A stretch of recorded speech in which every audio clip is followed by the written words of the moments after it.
meeting. You all received a revised draft last night when we got it in. There are still some of the illustrations which are being finished. They're shown as a draft and the plans. We'll get those, I believe, next week. And we'll send that out once we get that version. If you had access to a high resolution copy, some of the issues, one of the issues raised was some of the stuff was kind of blurry or soft, so I think that may address that issue. But I'll go through, we'll start with the redevelopment plan amendment. It's just a text document. And then get into the redevelopment plan and the master plan. We'll move down here.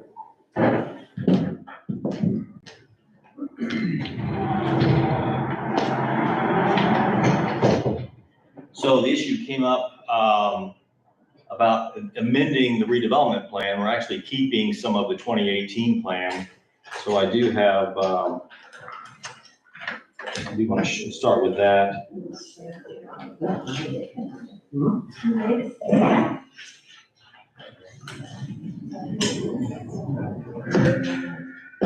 So this is the table of contents for the 2018 redevelopment plan. In 2018, we updated, the commission updated the plan by ordinance as required. And it also had an appendix, which was essentially like a master plan. It was a very illustrated plan that showed the moon-shaped dock and a lot of graphics of the improvements that were the goals and objectives of the plan as an appendix. That's what we're doing now. We're going to update the plan, and then the redevelopment plan and the master plan vision will be an appendix to that plan. So the contents we had, history and redevelopment area, requires statistical data, legal descriptions, and finding of necessity, and the methodology utilized. We're going to keep all that. We need that information. And what we're replacing is the strategies of the Community Redevelopment Agency and the proposed redevelopment projects and goals. We'll keep the affordable housing policy statement, the financial resources, and the amendment process. And so I printed out a copy. The section 6 is the strategies. It's very short. It's about a page and a half. And it's just things like the agency will have flexibility to dispose of land and buildings. Additionally, the agency may transfer property without immediate compensation. The agency has the ability to manage. That's just from the 2018 plan. So this is what the bulk of our redevelopment update is, expanding this, which basically says what we can do. Because if it's not in the plan, we don't stipulate in the plan, then we can't do it. And then the redevelopment projects are then folded into that, as you'll see. So rather than have a separate section and then one with just the projects, you'll see we go through that, we put them in together. But first I want to go through the goals in the existing plan. Commissioner Laurie brought up maybe salvaging a couple of them and pulling them forward into the new plan. And I talked to the consultants about their approach. They read the goals and they felt they folded them in based on the public input. You'll see most of them are folded into the new plan if they weren't already done. So some of these have already been done. So the central CRA goals, the marina development, the docks were built, the marina was built. We did not do the lookout boardwalk portion of it. This part up here, which is also part of you'll see later, the rejuvenation of the jail, the water wheel. What we found, I don't think was contemplated back then, was we can't have the public with unlimited access to our water plant. It's on the side of the water plant. We actually have wellheads all around that area. So we were trying to figure out a way to cleverly snake a fence through there to keep the public out of the water plant. So it's a challenge, but we'll talk about if we want to bring that forward. And then the references to marina supplies and the restrooms are there, bait and tackle fuel. That's not explicitly spelled out in the new plan, but it shows the building there where they're recommending we house the fireboat, or we could do other marine supplies there as well. And then the pedestrian connection to Central Avenue is this brick sidewalk up here. Obviously, we didn't do anything with that. We did have an objection from the neighbor. Didn't want us encouraging people walking down there in front of their house. So that you look at this, very similar to what's in the redevelopment plan. The parking configuration, it has more boat parking in the new plan, and it actually incorporates this park into the larger campus of the school. Historic-based tourism, identify assets suitable for tourism. The old jail and water wheel, waterworks I mentioned, and the restoration of the AME Church.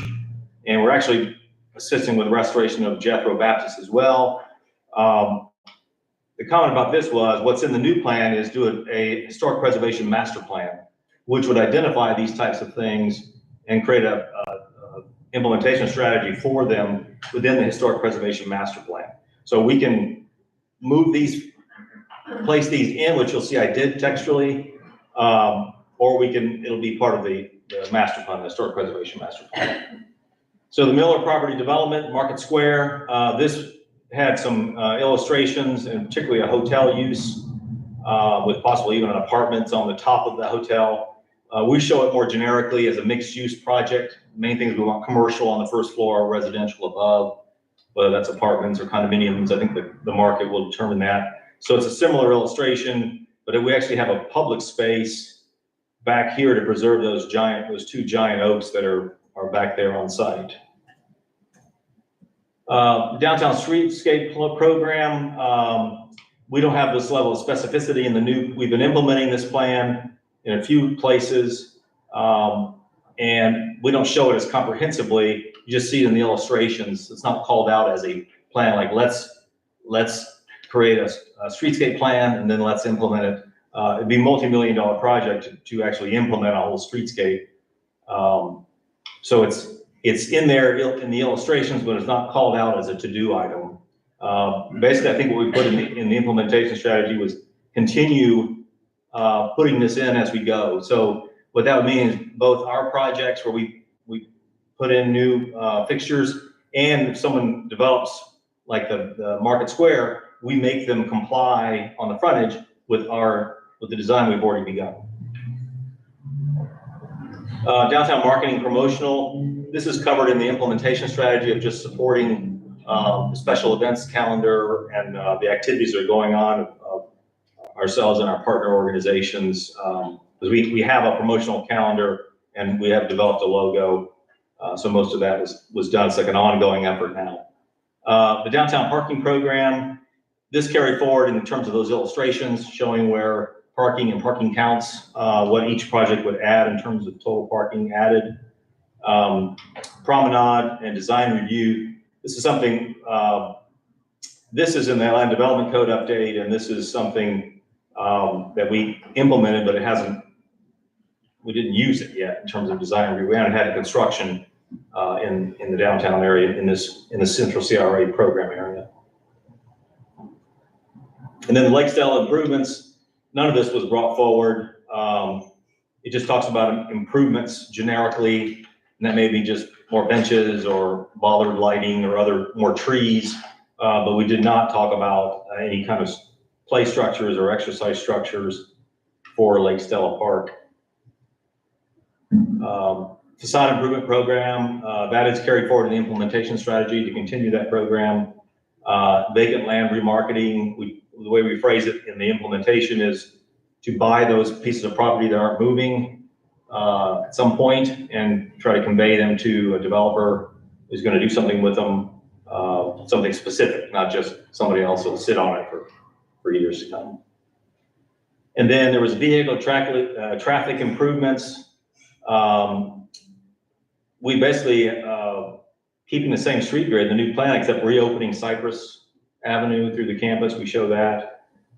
Entrances to downtown, place ornamental elements. That's in our implementation strategy. Streetscape management program. That's just a maintenance for streetscape enhancements. That's something we're doing ongoing. And then land use review. We are going through this process, and it's going to be coming to you in the next few months. That'll be finished. The north and south, all they had was bring water and sewer to the entire CRA area, paved dirt roads. I think there's just one in the North CRA, 1 block long, right along Winn-Dixie. The rest of them are outside the CRA. And then participate, if possible, in the development of a plan, identification of funding sources for bringing meaningful broadband into the area. And we're assisting the Chamber of Commerce with a countywide effort on that, so. Yeah. There's also work with planning and zoning on redevelopment of Grove Avenue and Williams Lane neighborhoods. And what's in the implementation strategy is for a housing grant to create a separate line for housing improvements. And then work with outside agencies to assist with quality single-family housing. That's sort of an ongoing, citywide actually.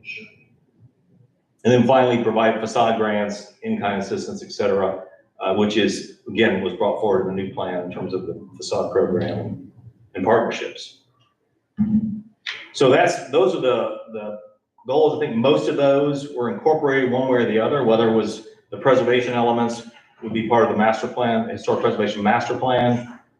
You'll see when we go through the text, the version I sent out, I put it in there so we can discuss that. Let me pull that up.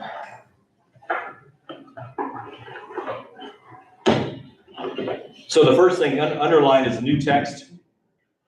I added this to talk about sections 6 and 7 shall be replaced with the text included herein as strategies and proposed projects of the Community Redevelopment Agency. And then we'll renumber the rest. And Appendix 2 of the 2018 plan is hereby replaced with the 2024 Vision and Master Plan. So, and then scroll down.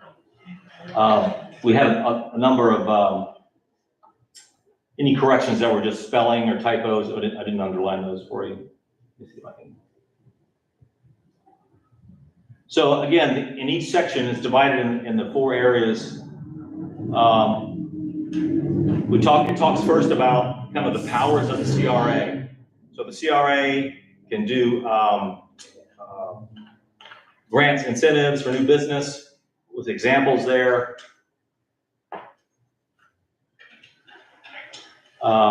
Such as lease rebate programs, building facade improvement grants, interior build-out grants. So it's not creating those programs, saying you have the authority to spend CRA money on these types of programs. Incentives for retaining existing businesses, such as printed and online restaurant guides or shopping guides, merchant educational seminars, coordinated advertising, zip code and customer surveys, retail events, market analysis. Regulatory incentives, residential rehabilitation. Again, this is replacing that page and a half, which was very brief. This is much more comprehensive. Land banking and site assembly, business relocation, business and developer recruitment, environmental improvements, site preparation for redevelopment, and marketing research. Acquisition and disposition for property, demolition, rehabilitation, and relocation. I did add a line in here, I believe it was at Commissioner Lori's request. Contributing historic structures may receive priority treatment and funding for the preservation and adaptive reuse of these properties. So when we're looking at, this is under rehabilitation, provide an incentive to rehab a historic structure. Structure relocation, and then partnering, just build partnerships with the various organizations that work in economic development. There's also incentives for new residential development. The CRA can manage property, streetscape and site maintenance, public improvements, beautification, and infrastructure. So these are those generic abilities of a CRA. So then we get to the projects, and these are the projects that come from the master plan. So negotiate for the purchase of vacant lots and vacant housing to convey to redevelopment projects. Negotiate for the purchase of commercial structures that are not actively being redeveloped or utilized consistent with the vision and master plan for redevelopment or conveyance for redevelopment projects. And then develop pro formas for all the opportunity areas that are identified in the master plan. And that's, commercial realtors will develop marketing materials for us at no cost. For instance, for the Market Square, they'll market it to the development community, and then of course they get a commission. They only make money if they're successful. So, but this plan calls for creating those marketing pieces for each of those areas we called out in the master plan. And then the design, the physical environment. Again, this is capital improvements. We listed the capital improvement projects from the master plan, implement streetscape design for Central Avenue, design and construct Celebration Park, design and construct Sunrise Park. These are just text versions of what's in the master plan and the implementation strategy. Grant programs, everything called out from the master plan. Land development regulations, transportation, beautification.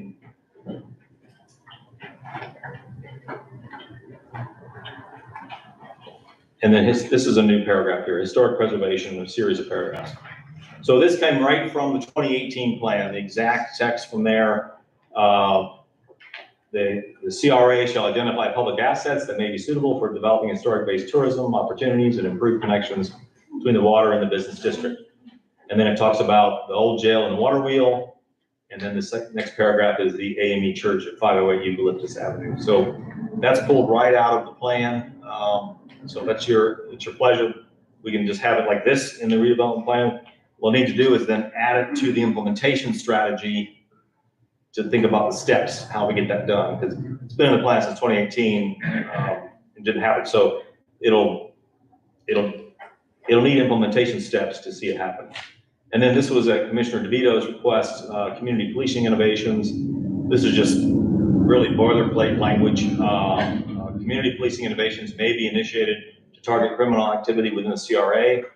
The Community Redevelopment Act describes community policing innovations as a policing technique or strategy designed to reduce crime by reducing opportunities for and increasing the perceived risk of engaging in criminal activity through visual presence of law enforcement in the community, including but not limited to community mobilization, neighborhood block watch, citizen patrol, foot patrol, neighborhood storefront law enforcement stations, field interrogation, or intensified motorized patrol.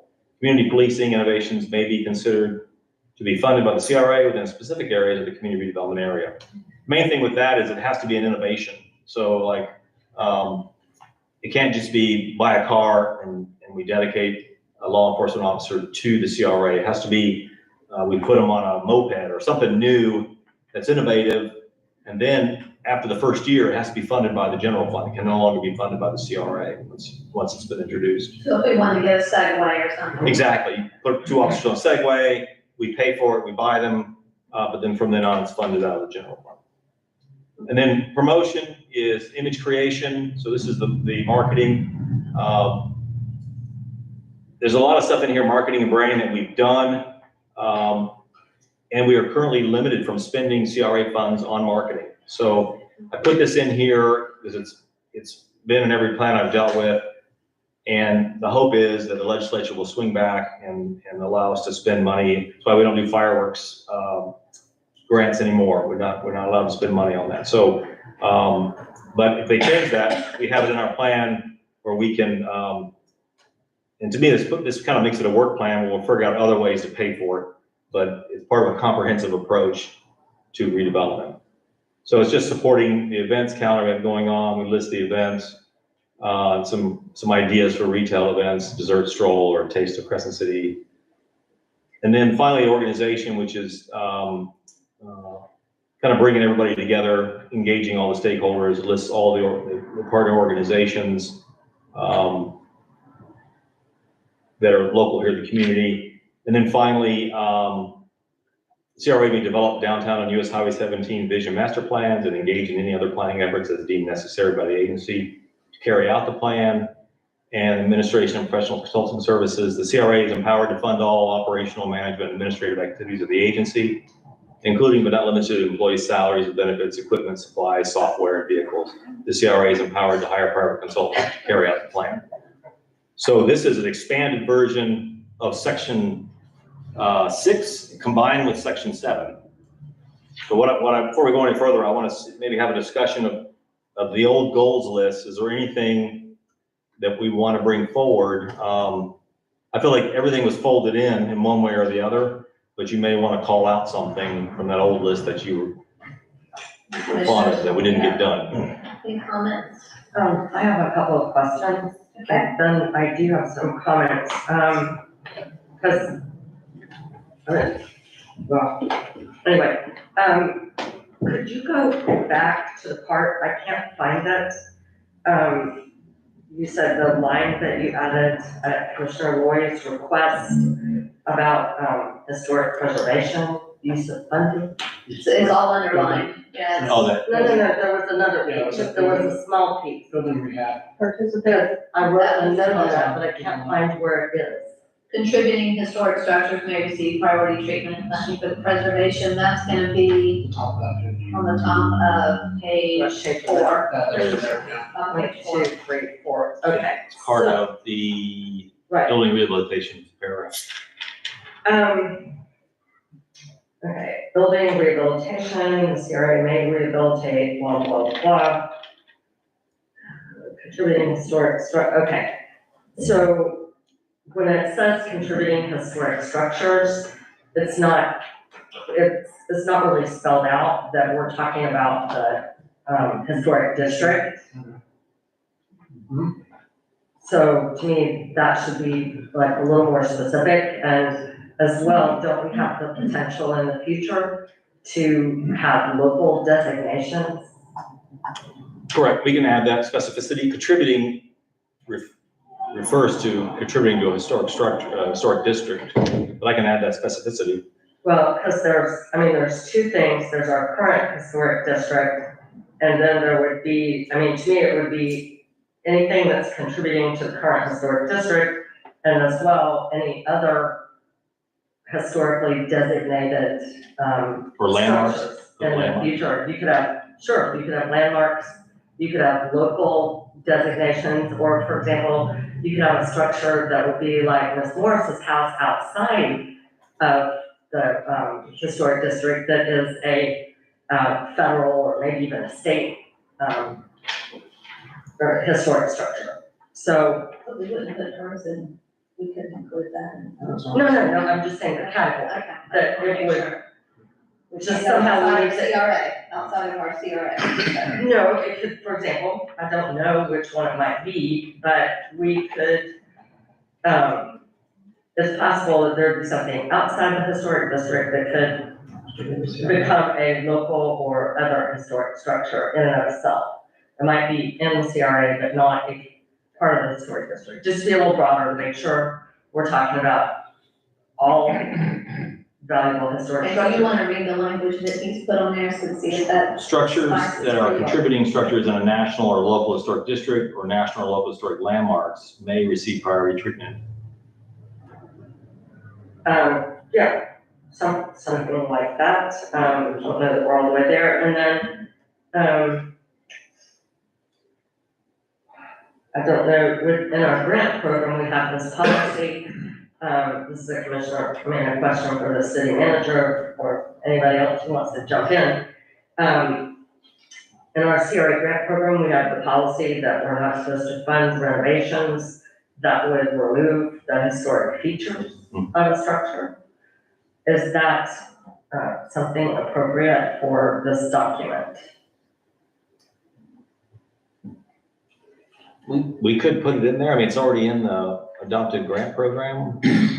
Right, but that changes. To me, our aspiration should be to make sure that we do not use, that city funds should not be used to make improvements that would remove the historic designation. I think that's important. I think the intention of this section is just the powers, broad powers. Right, I'm thinking of I remember the grant section, one of the, do you have language that you want to propose? Do you have proposed language that you can provide to him? it says, well, here's where we just reference the grants. Building facade improvement grants, we don't get into the specifics and requirements of the grants. right. It seems to me that demolition, rehabilitation, and relocation, that the goal should be the goal should be to retain the historic nature of historic structures. And that should be the goal. I heard Commissioner What do you say? I don't know if you meant that as an official comment. I agree, I just don't know if that needs to necessarily be in here. Okay, well, moving on, then I do have a question about the added language, that's on the next to the, I think it's on the next to third from the last page. The whole added, sorry, Vijay. Historic preservation portion. Right, the historic preservation portion. So my observation about that is that it only references the AME church. It does not reference, the Jethro Baptist Church or the Newman Lodge. Correct. Which really all have, a relationship to each other. Or any of their small vernacular structures, that really need assistance. So I would not want to limit us, to that one project. I think it would be better to refer, basically to the historic African American section of the historic district. We could replace really those two paragraphs, the two, not the historic preservation first one, with like bullet points with projects such as the water wheel and jail, the AME Church, the Jethro Baptist Church, the New Moon Lodge. Because this is just like we did with the other projects. We only kind of listed them. We didn't go into this level of detail. Would This was that, just lifted out of the old plan. would just that first paragraph not suffice? Well, if we want to identify, like we did, because this has a mixture of our projects Right, and the kind of our power. So we could replace those two bigger paragraphs with, projects, will include, and then I could itemize those like we did up under, in the other sections of what the projects we've I'm identified. just thinking that if we get that specific and then something comes up and there's another project that we didn't identify. Well, I always say such as, then it's like, it's not a finite set. Okay. And the reason I brought this up and that he added this in here was that, looking through the old plan, I just thought these were two projects that I didn't want to get left out of Cromwell, especially the focus on April Randolph. So, and I, was surprised that it was focused in there, we hadn't really done anything about it. I want to make sure that it didn't get left behind, so. I mean, not that that's more important than anything else, but that was just something that we focused on in 2018, and I think needs to be reemphasized. Right, but Mayor, if I could just follow up on Commissioner Roy's comment. Ma'am? Yeah. Okay, I think that's important, and I think it's an important point that somehow there were things in the 2018 plan that weren't significant, we didn't follow up on. But that was also a pretty cursory identification of a historic need, and we have new information. The significance of the Newman Lodge has been brought forward, and as well the significance of the Jethro Baptist Church has been brought forward, that whole area. So it's kind of new information, and the 2018 plan had a good start, didn't go anywhere. But I think to really do justice to that area, we should flesh it out. And of course, get going. That's it.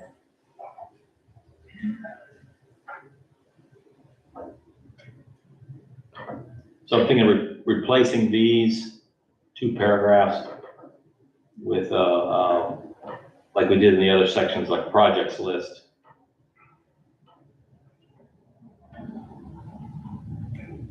Examples, such as, or Yeah, examples. because they all say such as, so. Yeah.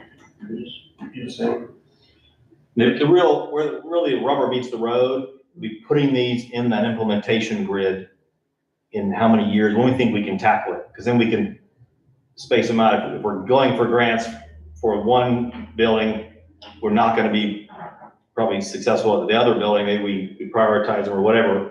But that's where it really, I think that's one reason some of these didn't get done. There really were no steps to getting them done. It was just, here, let's do this. Commissioner DeVita, do you have anything else? Oh, actually, yes, but I thought maybe somebody else would like to Well, I'm gonna let you finish. bring something Let up. you finish and then. Just a second.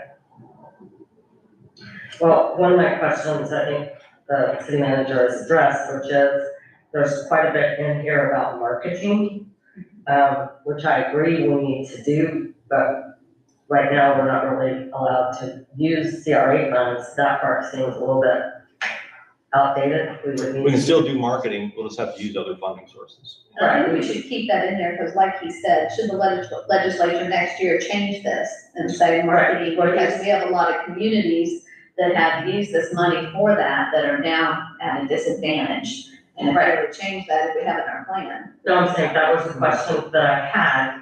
Another question that I had on, actually on page 2, under incentives for new businesses. I had a question, what is a lease rebate program? Lease rebate program, I did one of these in Newport Richie, where you come in and it can be the stagger, like you pay no rent for the first 6 months and then 50%. So you pay your rent to your property owner and we rebate you your rent. Okay, so we're paying the rent for a business. Correct. Okay, so, and also I noticed, there's the abbreviation SBDC, should we not spell that out? Whatever that is, a small business something. Development center, yes. Right, so just maybe no acronyms. Okay. And for the incentives for new businesses, I did not see, no interest loans. Somewhere I thought for residential rehabilitation, I thought I saw no interest loans. I don't see that for businesses. You want to add it?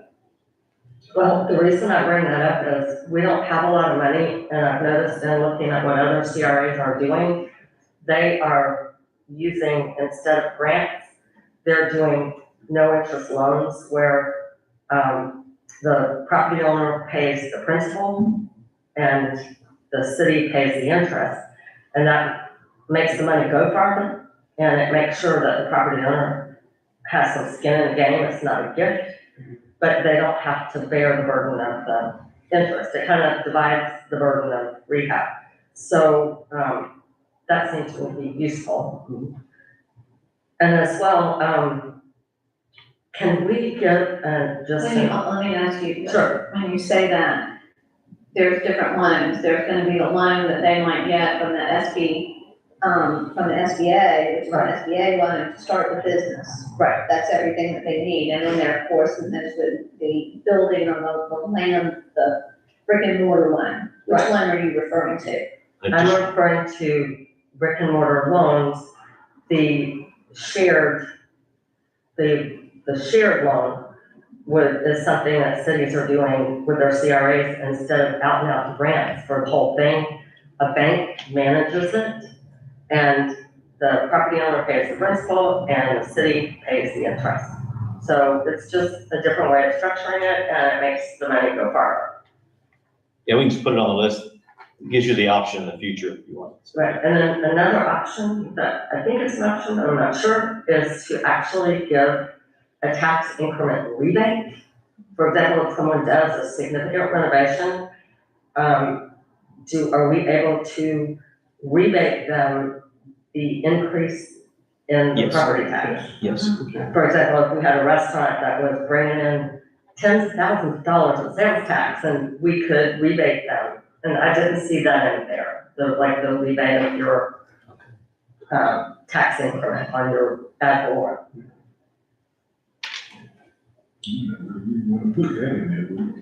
Yeah, that's sometimes that's Yeah, something that- yeah, a lot of businesses. Especially if they're improving their property. I mean, that might And be, it's just basically the difference. might be a way to, give some relief from the burden of all the capital money they put in. Let's see, sorry. Oh, are you, okay. I'm trying to find where okay, right now, we are participating in the Main Street program by, agreeing to fund a part-time person. Should we be actually empowering ourselves to do all that in, the plan amendment? But the very final, if you read the very final paragraph, Yes, I did.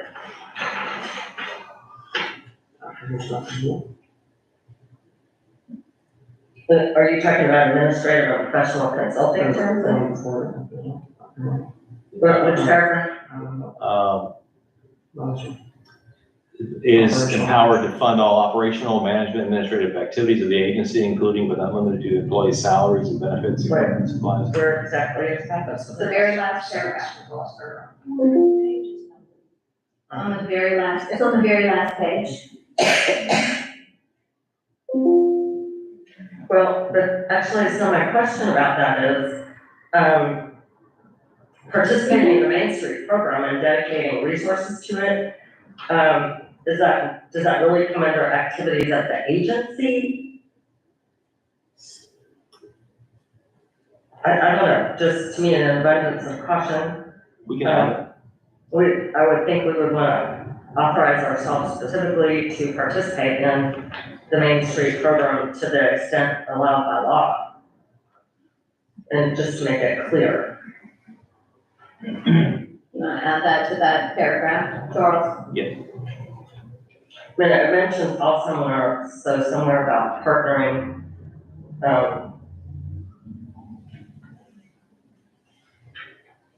I think Main Street, the downtown partnership is mentioned in some discussion of marketing and partnering.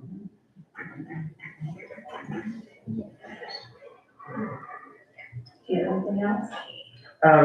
Yes, let's see, the concern that I have is we keep talking about the stakeholders, and we have quite a list of folks. I think it's very next to the last page. We have quite a list of groups that participate, right, and those are the activities, groups, somewhere it On the says, very last page, engaging downtown stakeholders. okay, where it says stakeholders. So, one thing that's, doesn't seem to be here is, we're going to have residents of downtown, we do have residents of downtown, and there's not a specific mention of businesses. I mean, we're mentioning nonprofit organizations, but I don't see a business organization, should we get one. And I don't see a mention of the people who actually reside within the CRA, and there's plenty of them. Well, we could, for some future potential merchant association, we could put language that kind of generically says, references a merchant association instead of one form. But otherwise, I don't feel like we could do specific businesses. Some examples I might think, being subject, we had like a major employer, sometimes you'll have representation, but if you list one business, then it was like, then you get, hey, No, I'm what not about me? talking about listing individual businesses, because that comes and goes, and we don't want to hold one up over the other. I'm just saying that stakeholders should include businesses and residents, not just a group of nonprofit organizations who may or may not reside here, or who may or may not have a business here. This kind of is exclusionary to me, and it doesn't specifically incorporate, Well, if you consider downtown residents as partners, the language is downtown area partners, stakeholders include the list below. Doesn't exclude anybody else. We could put area residents or yeah, CRA residents or. sure, because for You example, would have to put those residents residing within the CRA boundaries. We want to, You just look at it as one bullet, it's at the very top.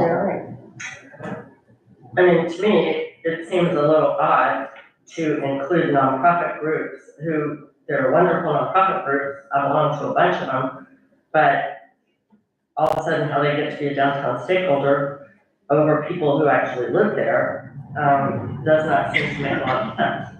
well, if you think about it, you've got to look at what groups have a stake in the downtown's future.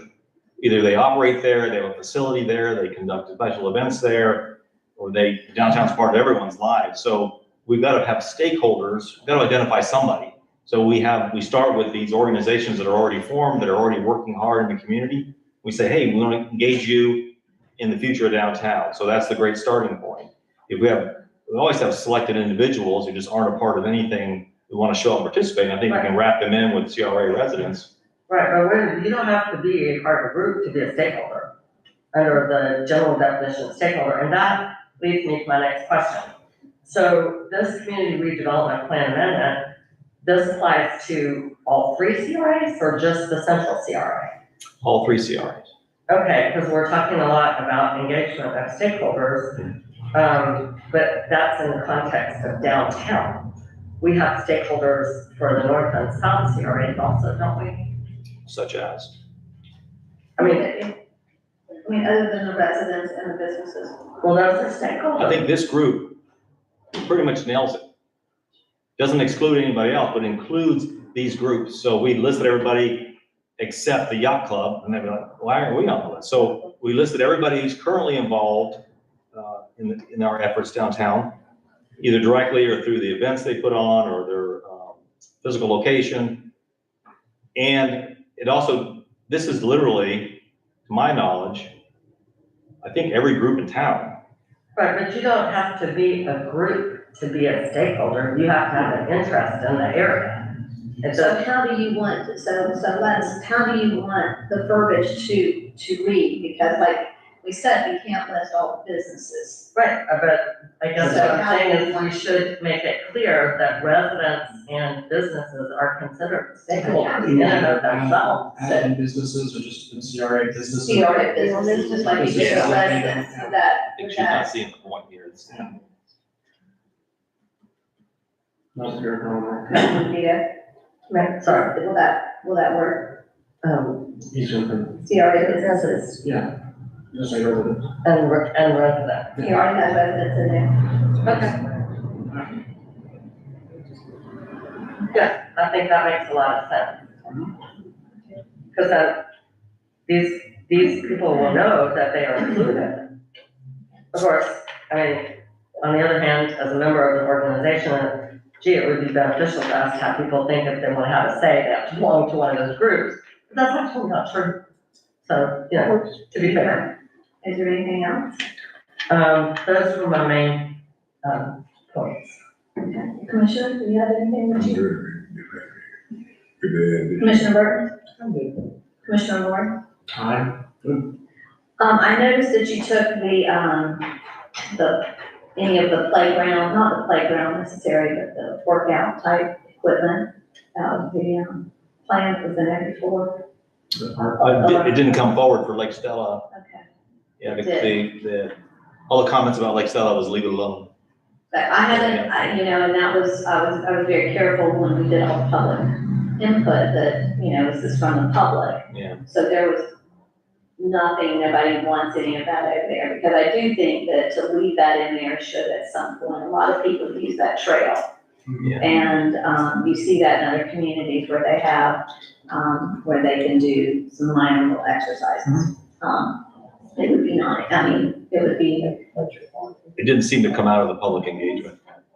Oh, improving the park facilities I mean, yeah, broadly. broadly. I think if we ask citizens, would you rather have this or not have this? I think people would say, that's a great idea. So, I mean, I don't want to. Doesn't mean we can't do it and you'll vote on it, but I mean, do we really cover? do we need to have it Yeah. specific in here, but do we not need to have it specific other than park improvements? Yeah. do we say park improvements? Next to Yeah. park in this area, that whole, which is very, What part of it is, The under design there's a list of capital improvements. Celebration Park, Sunrise Park extension improvements, entry features. This would be where we put it. But it's not in the master plan. okay, We could add it to the implementation strategy, But, we do say park improvements at Lake Stella generically. okay, right, but technically, that Lake Stella area, which is a park, and somehow in the master plan, it's now called a recreation area, the zoning is conservation.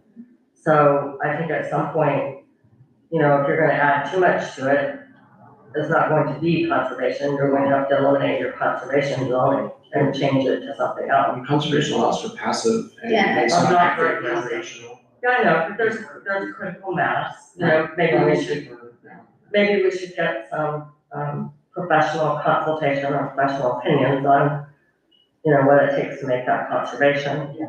I don't know. We've already established through history here that we have the differences of opinion of what conservation is. Well, I know, but I'm saying maybe we should look at that a little more closely, and, We have a whole purpose and, I just think it would be you know, but if you think it would be covered through that, so at some time, if somebody, even if somebody wanted to donate, you never know, somebody might want to come in and say, we want to, you know. I could just put plan generically, this, you know, like says- Stella Park improvements. Yeah, And you guys will have to decide what that means. okay, any other questions? Any other comments? well, my comment about this is, I am glad that we are looking at the 2018 plan. As we are the CRA board, and I think I've said before, I don't think we've spent enough time looking at the plan or evaluating the plan. I wish at some point we had looked at the plan that we had and figured out, did we do anything that worked? Is there anything in there that we did that did not work? When you have a plan, it's very helpful to see, is it taking you in the right direction? So I'm very curious to know, have any of the things that we've done under this 2018 or prior plan actually helped us? Because to me, the jury's still kind of out on that.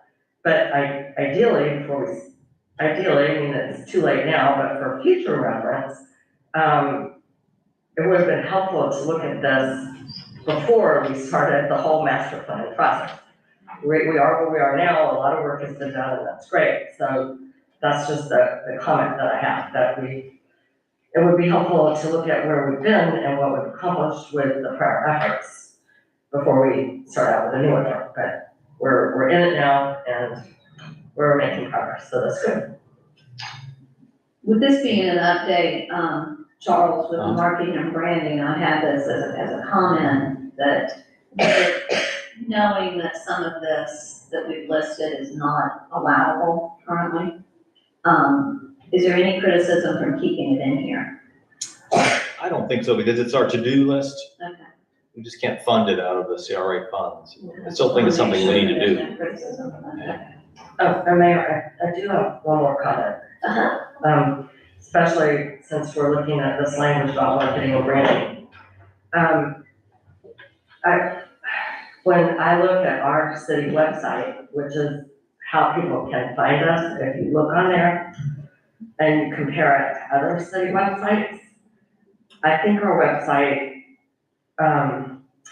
does not do a good job yet of conveying a coherent vision of Crescent City and really giving residents or people who might want to be residents or businesses a positive impression of us. If you look at other city websites, they really do a good job of summing up what the area has, and just trying to reach out, like Gretna, Cedar Key has a nice video, and, you know, with all due respect, and people try their best, I think our website is kind of choppy and unprofessional. I really don't like all those little videos we have. I mean, it doesn't, your website is your introduction to the outside world, and I think in comparison to others, ours just needs to have, to me, a more professional message and really talk about our attributes. And I'm really hoping, and obviously we'd have to use city money to do that, or get advertisers or whatever, city money, but I think that's a really important thing to do. If you compare it, and I'd be happy to come up and share, the ones that I think are good examples. I think that's just across the board, and when you look at websites from other communities, and of course, some of them have a lot more money. Back when this was done, I think that was, Mr. Esposito, he entered into that and took this on, I think without the commissions, I wasn't on the commission at that time, but without your approval. Yeah, you have to look at the cost. You Yeah, understand, know the cost of those websites. the But cost. for example, just the verbiage we have on the website, if we did nothing but change the verbiage. I am I don't know, I'm just very disappointed. I don't think it does anything for us to have that verbiage from the branding exercise that says we are a humble community. Because basically that kind of says we're poor and cheap and come here and get a good deal. There's other places, if we did nothing but borrow verbiage, I think just changing our verbiage to be a little more positive, would help us. I think that would be very helpful. The other item that came up last We'll time, have public input, I have a public comment, so I'll call on you when we do public comment, okay? You have to wait till it's. So public comment. Go through the central and south and north CRA before we get public comment? Or can we comment as we go along? Well, when we're done with this, I think what we'll do is we'll do public comment on this, and then we'll go back into our. I think we're done with that. Are we done? Yeah, I've got one comment that was brought up about the master plan. Some slides on. Comment from where? I have a comment on the master plan. Your issue with the sidewalk on Grand Rondo was the only other major, other than the items that Commissioner Laurie had brought up, from the last commission meeting. So you're done with this, Commissioner, are we ready to put this? Are we good with the redevelopment update? Yes. I am. Okay, so this came up that, and I wasn't here when the DOT loop trail was discussed and planned. Evidently, Commissioner DeVito said that we looked at it and found there was no room for a sidewalk like you see on the right there. So I took a look at the area. This is very difficult to see, but essentially, when you make the turn off of Central, the first block has 45 feet of right of way. And then from there on, there's 60 feet of right of way, and there's an existing sidewalk that begins about 2.5 blocks in. So what this vision is to basically continue the sidewalk all the way up to Central on the east side of the street. And the last block is the tricky part, and half of that block is the Windstream project. And the Windstream project is putting in a parking lot on their north side, and will be required to put a sidewalk along East Grand Rondo, the length of their property. So that'll be half of that block, that tight area. They'll do it on an easement on their property. And then we just have to finish out, if there's a desire to put a sidewalk there, we can do it. There's a half a block to finish, and then the rest of the way, we can actually finish it if necessary to save the trees, the way it's done across from Dexter Beach, where it's right along the curb line.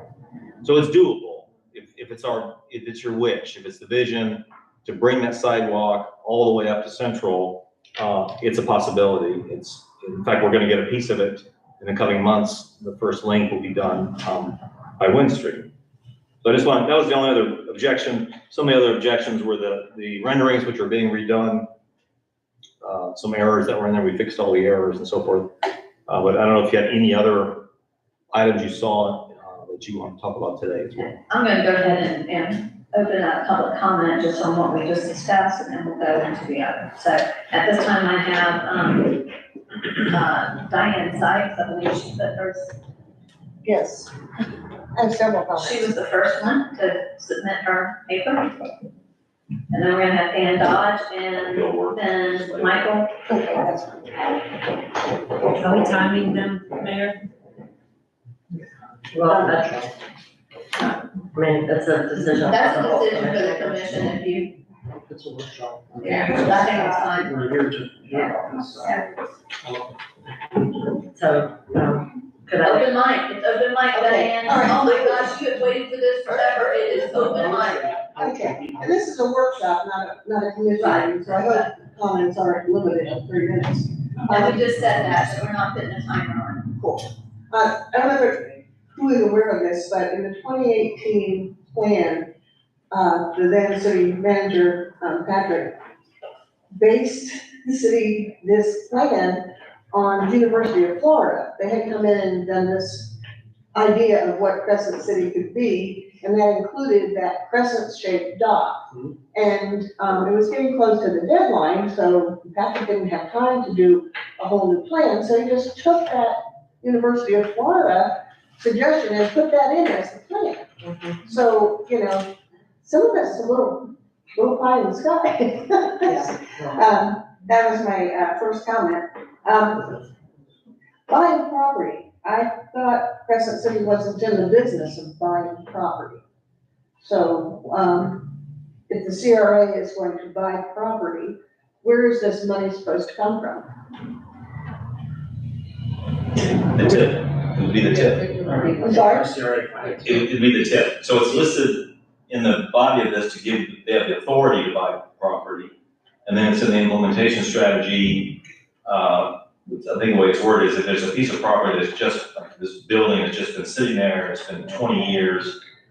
They encourage them to look at it, why don't we just buy that and see if we can turn it over to somebody who will redevelop it the way we see. It just doesn't mean you're gonna go out and buy properties A, B, C, and D. It just says to consider there's a vacant parcel, and the old plan had it listed like buy them up and repackage them and try to sell them to developers.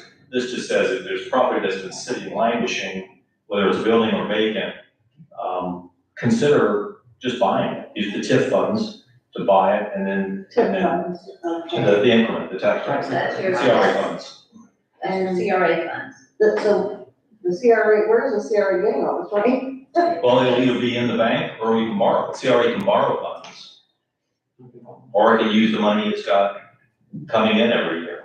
Before we go forward though, I do want to make sure that we've had clarity here, that this is a plan. This is not necessarily everything that we're going to do.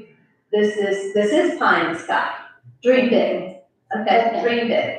And that's what this is. And if you don't have it in here, and an opportunity arises, and it's not in here, well, then we've lost out.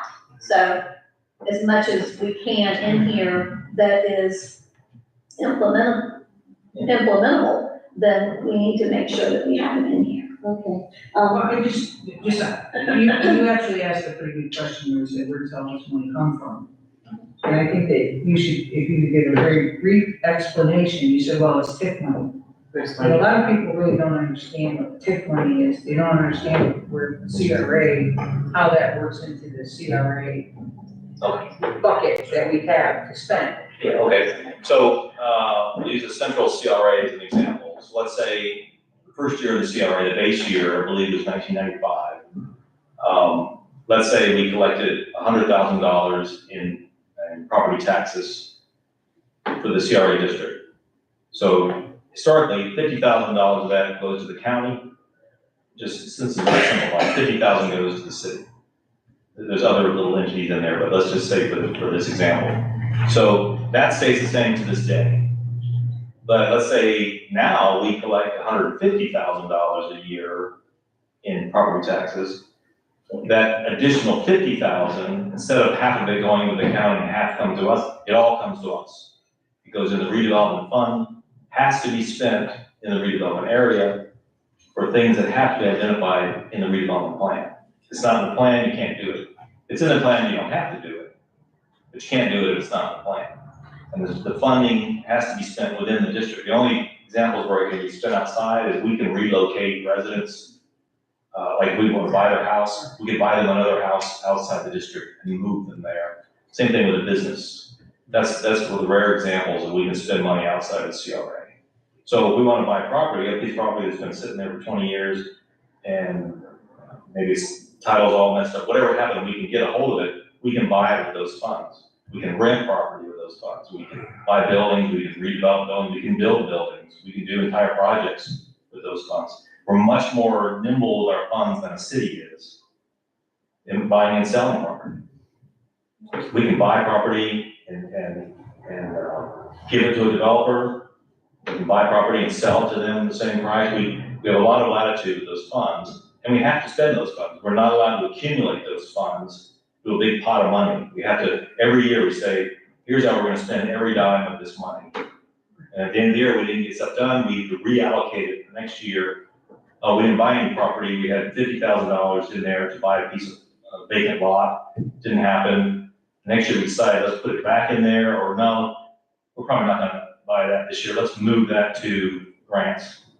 We'll do facade grants with that money instead. But every year you can't have a fund balance or reserve or any of those things. Charles, So don't you think could I it was- also maybe explain it a different way? If you're looking at it as a citizen or as a property owner and not as the city, your value of your property in 1995 is frozen. The increase in the value of your property after that, those additional tax funds, instead of all going to the county and the city, comes to the CRA. And that money is what we use to spend in that area and redevelop it. And the idea is to reduce blight, to increase everyone's values. And so the additional value of your property, that tax money, that goes into the CRA. That's where that money comes from. Don't you Yeah, think it- Well, your property value though, I mean, your property value is not frozen. No, it's Okay, so I it's just from wanna the make sure tax amount. Yeah, It's the increase in the value of the property, that tax money. And the benefit for us is that the county portion is recaptured. So we get to spend that as well, or that gets to help fund it. So it's a benefit and it's something that is kind of, that's why we're talking about people that have been in the district and been paying into this whole time. And this is a state program, this is a, Right, fund- it's this is a state program, authorized, this is a right. city Well, program. you were on the board, I mean, you were on the advisory board, correct? I can understand that, yes, I was, and I wonder why would we not include our citizens in a workshop to talk about this instead of just having, Well, you are. Where, and we brought you in for possibly 3 vision. I mean, we really kind of worked hard for the last 9 months to get everybody to come in and talk. And Charles has even gone out to churches, he's spoken to Yeah. churches, he went to the women's club and did a presentation.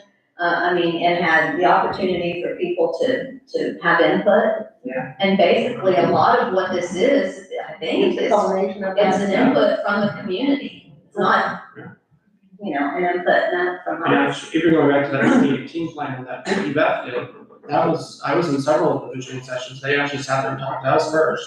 It wasn't like UBEF just came with these visions. So I mean, Yeah, it's, yeah. yeah. So, Would, all the time. why are we passing it as an ordinance instead of just keeping it as a plan? Well, we have to approve everything either by resolution or by ordinance. If you look at the 2018 plan, it's 2018-03, I believe, was the last redevelopment update.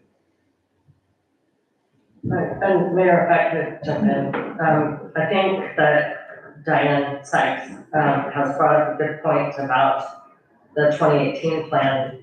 I was here for that too, and it was rushed, and there were 2 components to it. I remember the part that included the residents, there was, I think, a survey, and then the planning council did that. And I think there were about 2 meetings, and in one of them, they actually told us to be quiet. I wasn't very impressed with that, but there were a couple of public meetings, and that was good. People said what was important to them. That was very important, that was gathered. But then the whole technical design, we were under the gun. The reason that Mr. Kennedy wanted to renew the central CRA, and that was the time we added the north and south, right? Right.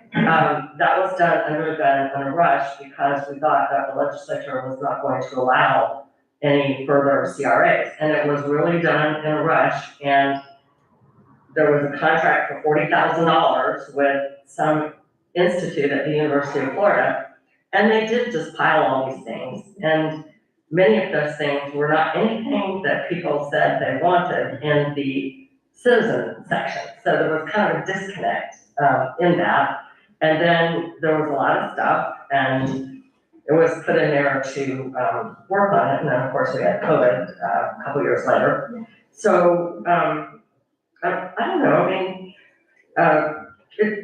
it had a lot of things in it that I don't think came from the public, that came from the institute at the University of Florida, and we never really talked about those things. Well, we're in 2024, and we have, for 9 months now, we have let the public come in and share with, you know, those that are put this together, you know, their thoughts of what they want to see in the community, so, I'm continue. Okay, so if somebody wants something different now, it could be added now, or has that ship sailed? And we just had it. Yeah, it's, you know, it would be considered, it could definitely, yeah, it would be considered. You know, that's why we spend hours and hours trying to get the community to buy in. You know, and that's why we have these workshops to get the community input. Ever since I've been sitting there, we have always, reached out to the community. We just don't sit up in state law, you know, we try to get the input from the people. Cause, you know, they are the taxpayers. And we've pretty much begged people, and unfortunately, I mean, we even had the survey, we did the monkey, what is that called? Survey monkey, you know, we did it twice. how many, several times, we did the surveys out there, and they took that input. Unfortunately, a lot of times, it's the same people that show up. And so it's their input, it's not the entire community. It's those people that have come here and shown up. Mayor, Yes, does Ms. Sykes have something she wants to Yes, propose that we put in? I'm just I think saying, she's still going through her list. Yeah.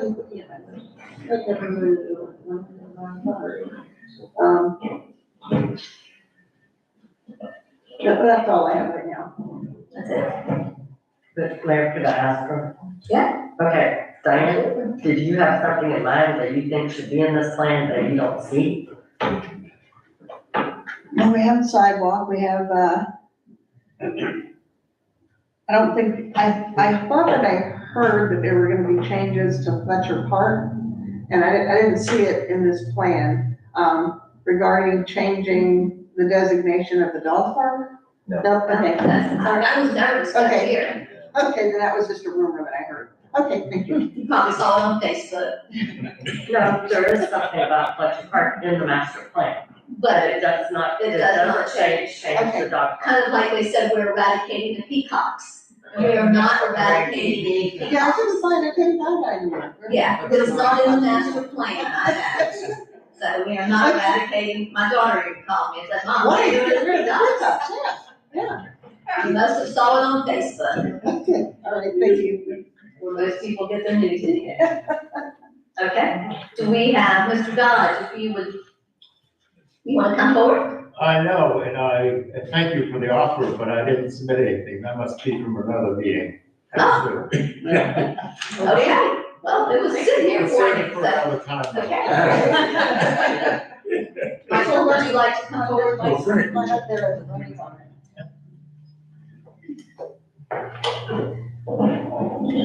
Thank you for the opportunity. I think it's very fortunate that we have people that show up to these meetings. Not unfortunate, because there's people that actually care, Nobody said it give was, you the opinion. I said, unfortunately, we didn't get a lot more people here.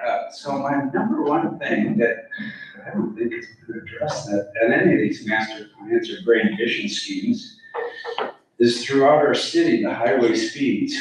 In my opinion, the highway speeds from north to south, from the city limit to the city limit, should be 25 miles an hour. I know you guys sit in this building, and I've sat in it before for meetings and at work. If you give them 35, people are gonna take 45, because that's what they're allowed to do. So we got people screaming up and down this road, so if there's any way we could somehow work with DOT to get our speed limits reduced so that people could actually drive through town casually, not speed through town, race through town. And they race up to that light because they think it's gonna turn red, but 90% of the time it stays green. Doesn't matter if you're a mile down the road, either direction, so let's see if we can do something about reducing our highway speeds. I mean, it's 55 miles an hour out at Blackside's new restaurant. Do we want them speeding by our newest, most valuable business coming to town? I say no. So But to I don't answer, know who you can assign that to, but that is it included. needs to be an issue that needs to be addressed. But, Mr. Frank, that isn't actually in the plan, and if you look in there, our consultants have already talked to DOT and had a preliminary discussion with them, and they are aware of our wishes, and they're open to consideration. So Okay. they are already doing that.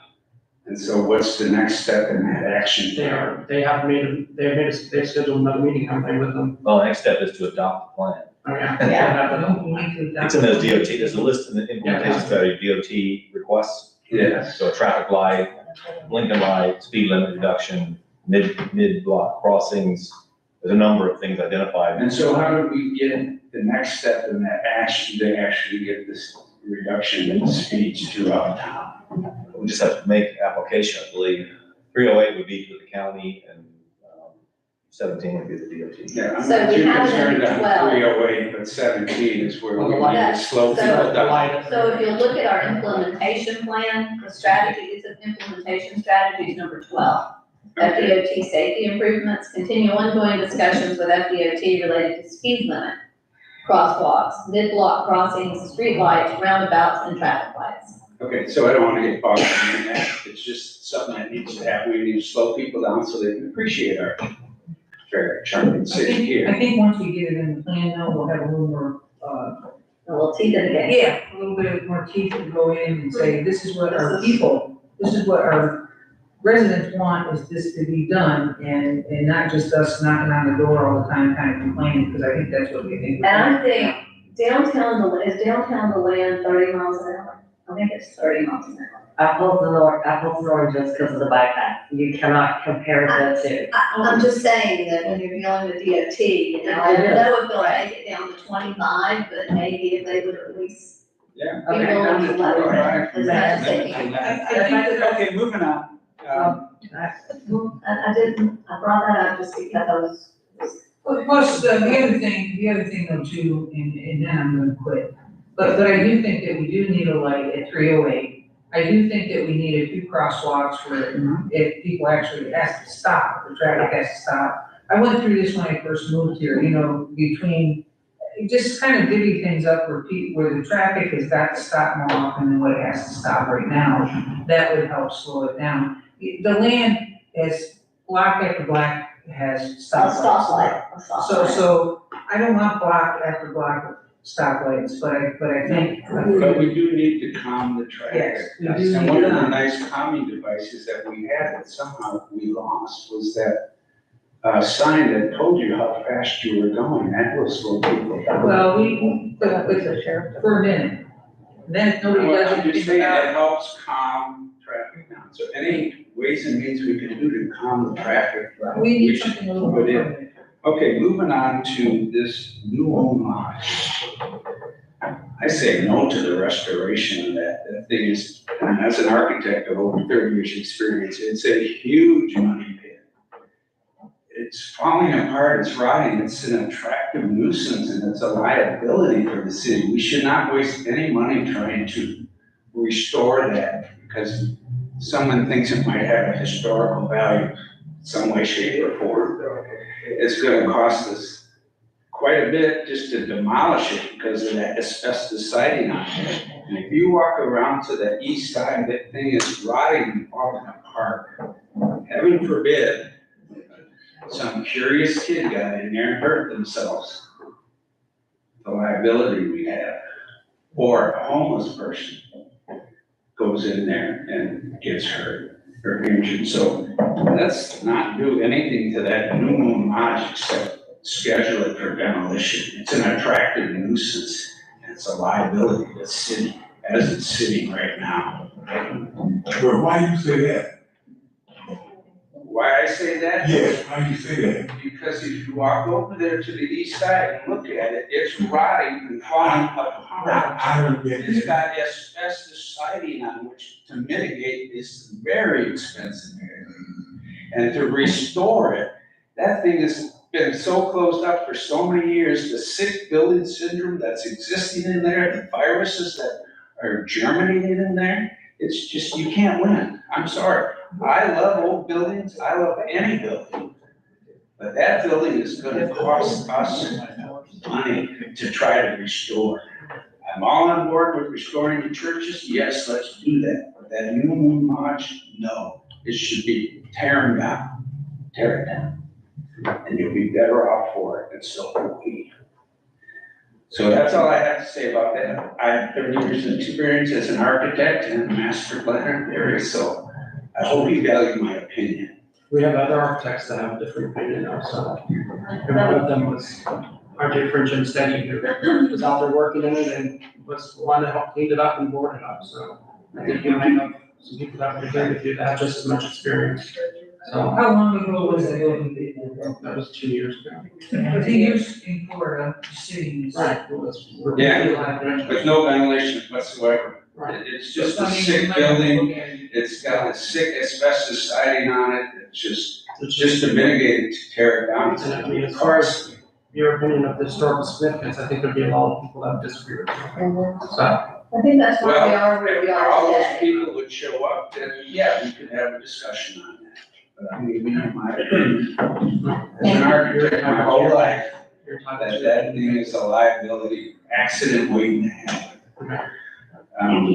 You mentioned the paved roads in the, I guess, the South CRA, North, north, nothing in the south.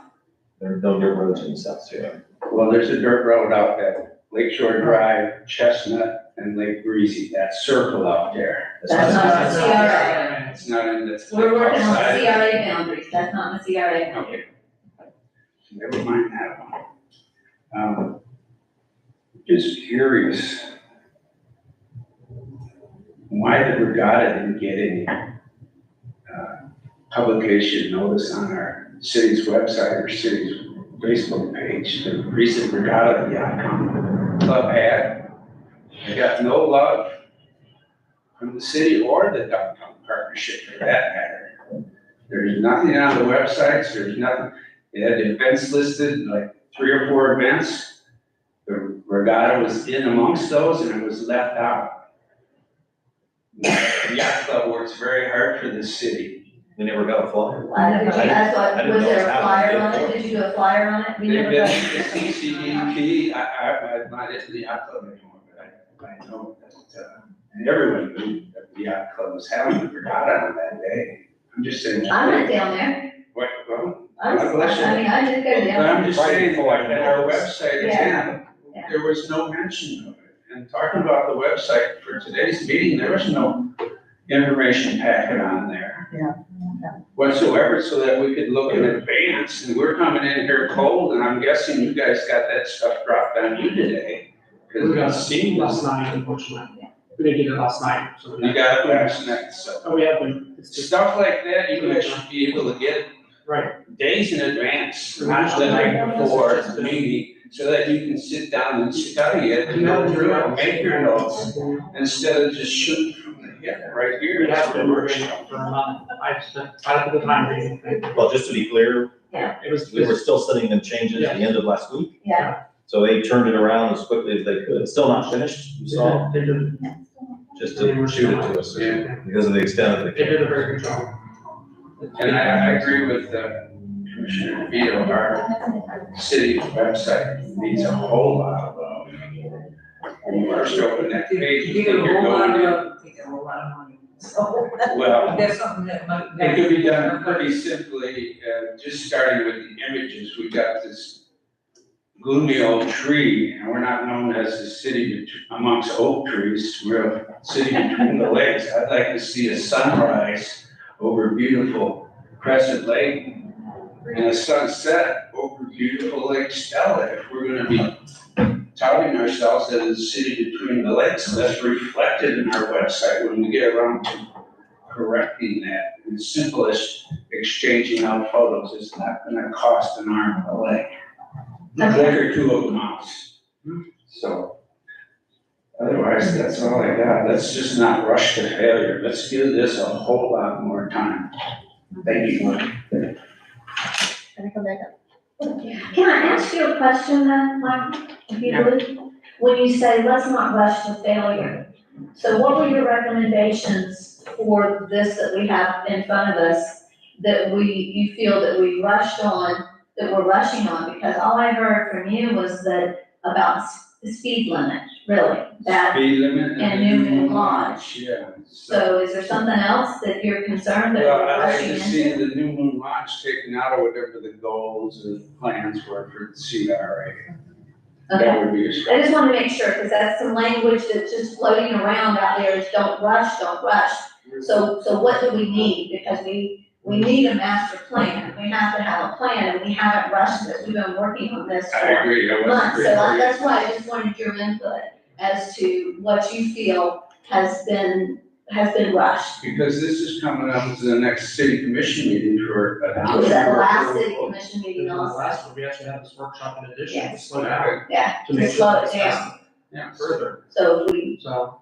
So I'd At just like some to see point- that language about the New Moon Lodge taken out okay, for starters. okay, Thank you. that's all. I just was making sure that we had some clarity.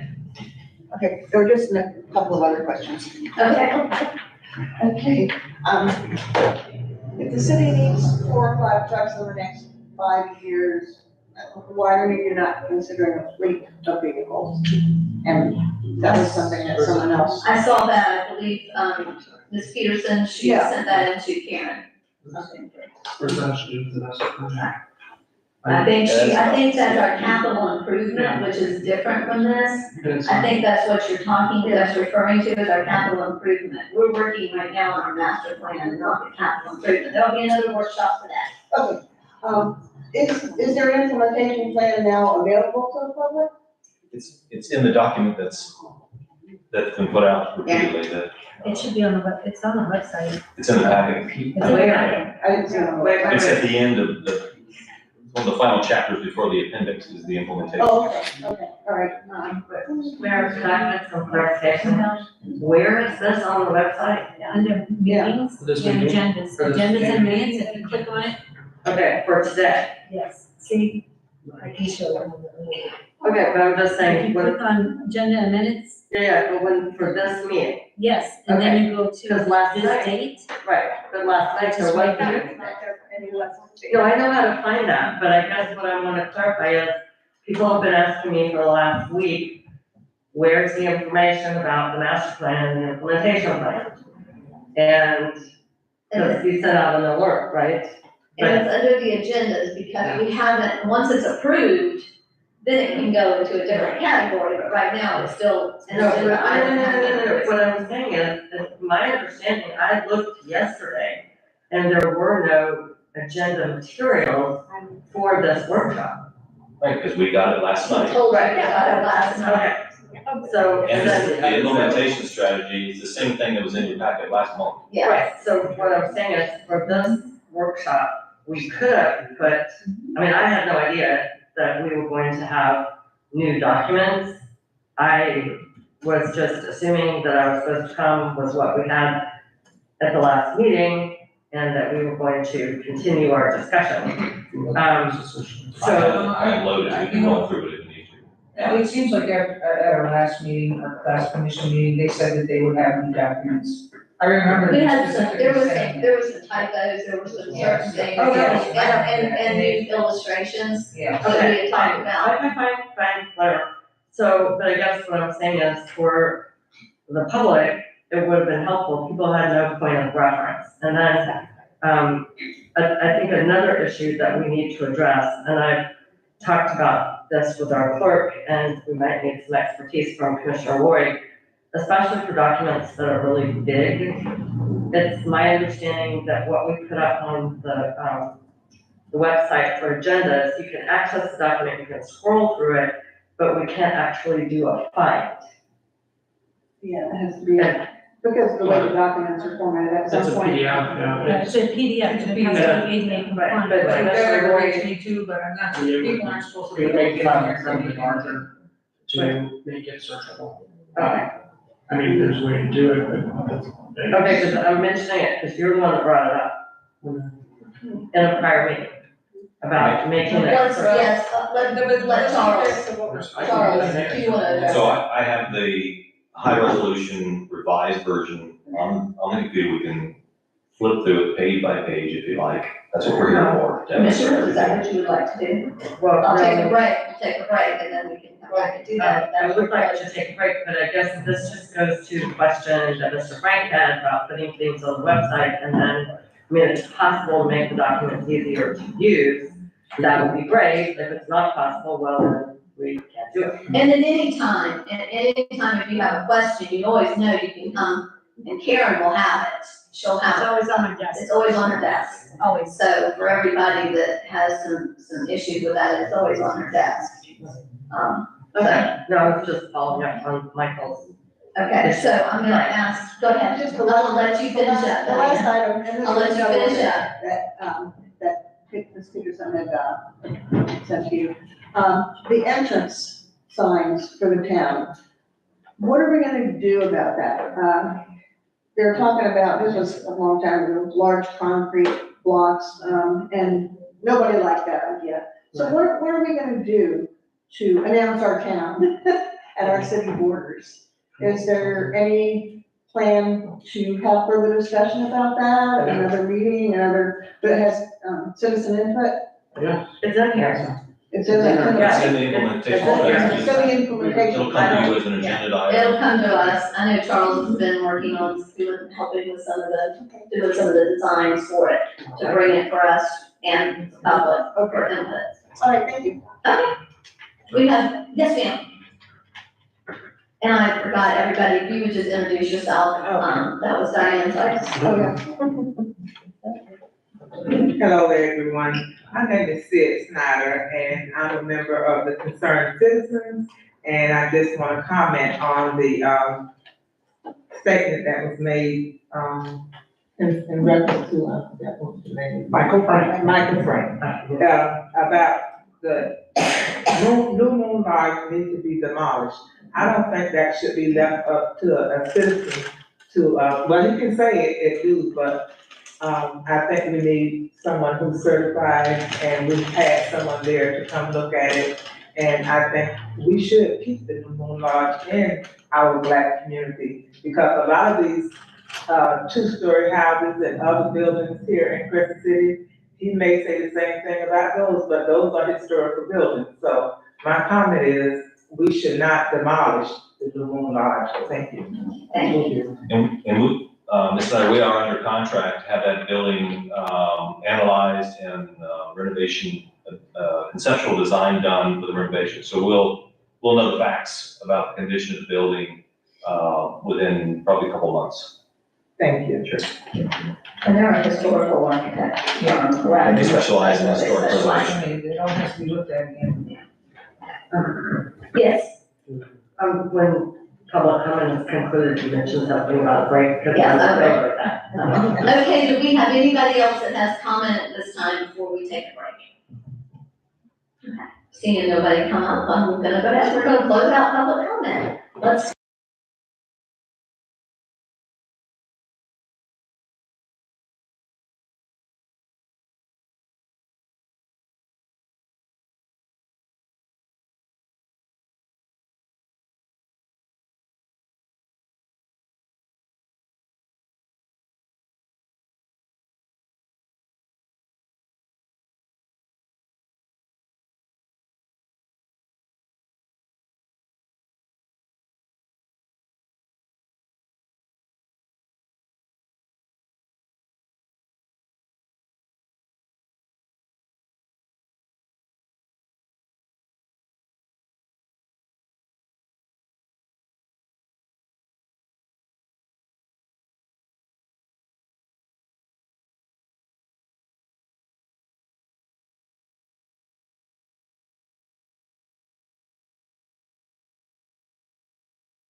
I'm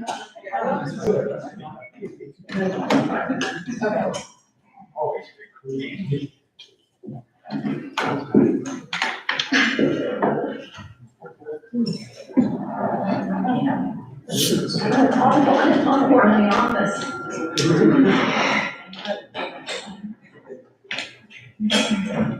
Mayor, what I'd like to do is just click through this latest draft Okay. to show you the changes. Most of the first sections are unchanged. Let me work on that focus. And for those of you in the audience, when we're done with this and discussion, then we'll open that back up for public comment on this too. We reordered city commission. And then none of this is all is the data, the background. This hasn't changed. Been the same in every draft that we've done. I think this is a new slide. It's a graphic of the public engagement. The results of the survey 1 and survey 2, survey 3, public meeting 1, public meeting 2, planning and zoning did a workshop, commission, CRA did a workshop. We had another presentation and feedback. And for those, it's small, and Charles, that's something that if you'll ask them, if there's some way the numbering on the pages Numbering is small. that we have on these, that we have, so it's up in the left side. It's just very small. Bottom left, you talking about the Yeah, number? bottom left, but it's not all the way at the bottom. Oh, okay. Okay. And just a reminder, they created new maps for it. We have all these maps that are shown here as files, GIS files. So we had another workshop, we had feedback. And then this is none of this information has been edited over all these different versions. Summary of current activity shows the different study areas, the opportunity areas we came to call, the vision and principles. There were no changes for that. And then these are the principles they've been talking about since the very first meeting. Then there's where they identified the 6 opportunity areas that they were going to focus in on. That hasn't changed. So then chapter 4 is really the master plan. So they made this map bigger. So it's hard to see up here, but it's easier to see on the, What page is that map on, Charles? that is 30, Pardon? page 30. Thank you. And then we start zooming in to show the central business district. And they cleaned this up. The last one was soft. It's still soft on the screen, but on the high resolution copy, showing the street views, the different cross sections. Yeah, BNC was. It was just a little fuzzy. This is just a graphic, we can change. So opportunity area number 1. There will be a new picture where it says draft, that will be replaced. They're working on that picture now. Commissioner Laura, you can help me remember what other, Really, that one was better. yeah. That's a different one even than they had originally. Oh, that's not it. And the buildings are Yeah. at right angles. Yeah. So, Opportunity area 2 is basically the highway portion of the downtown, 70 to 17 portion. Again, there'll be another picture replacing that picture, the draft picture. You had a car going the wrong way, I think, on one side of the road. This is a new picture as well. This is a draft, but they're still working on this one. Yeah, that one. We talked about, they had a grass strip that's currently there. We talked about eliminating that grass along the highway and, but it shows a little segment of, central, this is with the building reused as something besides City Hall. The image is the same, the imprint and the intersection. Opportunity area 3 is the old middle school site. I think, again, we're getting a new rendering that upper left, that artist rendering will be new. And then I think we changed some of the labels on the there. labels over the old buildings. Now it has new city hall, recreation center, and event center. It's just sort of generic names. This is the same, this is Cypress Avenue reopened. Can we, we're rushing through this, so I just wanna go back on 42. I know that there's been a lot of talk about this parking garage that we have in here. And I think everybody, again, let's keep in mind that that's only on an as-needed basis. Should we ever get to that point that they need that? And that's developer driven. Yeah. So if that block never develops, there won't be a parking garage. There won't be that, but should something happen on that site. that's what They'll that- meet their parking requirements by building a garage, and then we partner with them, we can have them include public parking as well, so it becomes a partnership. Yeah. But that introduces the idea, so when someone's looking around the site, what would you like to see there? We can show them this. They may have a similar or a different proposal. And when you talk about reopening Cypress, that's just for pedestrians, right? Well, the way it's designed, let's see, there's like bollards there. Bollards, and you could So if use we've it for- closed central to traffic, we can run the traffic through here. So it'd be like pavers or something. Yeah. Could be driven on, but not all the time. Exactly. Because if you look at the campus, if there's gonna be an event in the rec center, we would need a lot of parking over there and let them walk through without getting run over. Right. So opportunity area number 4 is the Lake Stella, Grand Rondo area. It gives still says draft, but that's even a better picture there. Potential improvements, which is mostly more trees. We did a tweak, we took out they had a higher parking number, we took that out, it was still from what it was, townhomes recommended, or condos recommended. So essentially, this has been tweaked down a little bit. This is the image you saw earlier. Opportunity 5 is at the north end. Again, a new picture. That's a. Even that one's better than what we had before. And then I don't think we tweaked, they had the crossing symbols on the map. The map's even a little better. Mhm. We talked about a linear park, and they think that's a good recommendation, especially someday when they come rolling through with those other 2 lanes, and we advocate for a better facility along the side there, with trail and benches and so forth.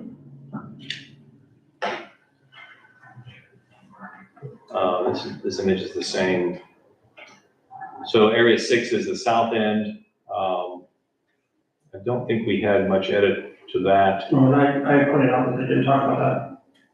Yeah. Southwest corner, but it is not in the city limits, right? This, yeah, we didn't talk about this. They didn't, because it was outside the city, they didn't consider it. I mean, I do think that's right. You know. They also did not include the lot. There's a lot here that's heavily wooded. Yeah, And I think my feeling was, I told them that if we had drawn something there, we would get a lot of attention, like, what did you do to those trees? So it's best to, I don't know if that was their feeling, but that one I think is a beautiful, even mentioned like that's a beautiful stand of trees there. And so we didn't show it developed in this scenario, what we would want to have there. This is also completely forested. But again, I don't know if you'd want to have some representative type development there. Should it annex in? What would you want there? Well, actually, if I could, what is it zoned now? Is it zoned commercial like the rest of it? I'd have to look at the county zoning map and see what the zoning is. I'm not familiar with it. Well, and then, I mean, we always have the option to add more public space. We have public space in different neighborhoods. We have the option to add public space, so. We could. This image is the same. I know some folks have, this is actually our branding turned on in. But that style of presenting it is not what we've looked at. But again, those will come to you as a process, of a design process, public process. This is just represent consider a sign on this corner. Even though our sign is actually further out. I think the location, its current location is actually outside the city limits. Go with the RV park now. It's south of that, though. It's- Yeah, it's not South of that, that. a little bit, but I mean, I don't know if we have an easement for that or what. This is just showing that improvements to the end of the street to add public space, since that's where we gather. And again, these projects would come through a whole public design phase, be introduced, there'd be public hearings, public meetings, public input, design drafts made, public input on the drafts and so forth. And then this is just showing, I think this is a new photo. Yeah. A new illustration of, this is different, I don't know why, we didn't propose a sidewalk over here. I'll ask them about that, why that was in there. Could you say where that is? Yeah, please. I'm lost. This is supposed to be Grand Rondo. Okay, at looking. the end. This is like Stella. Okay. There's the all right. gazebo. What about the Conklin? That's down by. This is, Rita Dennis. But that parking lot, does the city own that parking lot? Yeah, the county If the does. county owns it, but they're interested in turning it over to us. So it gives us a chance to think about, we want to take half of that and make a public plaza where we watch the fireworks. The thought was it creates more public space on the lake. There's very little on Crescent Lake, especially in the downtown area. So, or we leave it a parking lot. No, we're not getting rid of it. We're not getting rid of it, they'll still be able to fish down there, it's just you take that parking lot and make that more. The little circle around Yeah. it, or just So put where a would the water parking feature. be? We could take half of the parking lot, it's just something to think about. Yeah. I mean, really, most of that parking was used for people launching boats and parking. And now everyone launches boats at Sunrise Park, it's a much better, boat ramp and there's parking there. So if you think about it in there, you don't see many people parking there as much. Yeah. It really isn't necessary to have parking there, wouldn't it be better as a pedestrian asset for people to sit on and have a water fountain or something Or like that? splash pad or something. Yeah, Kids. exactly, splash pad, sorry. But So this it's a is- splash pad. This is the same, this is this compilation of the pedestrian safety improvements they're recommending. Oh, we didn't edit this one. The piece of land is zoned agricultural. Is it in Yeah. the county? Yeah. This just summarizes this is the alley. We're talking all at once, aren't we supposed to, talking to the mic and whatever. Okay, Commissioner Leo, go ahead, thank you for reminding us of that. Go You're ahead, welcome. Charles.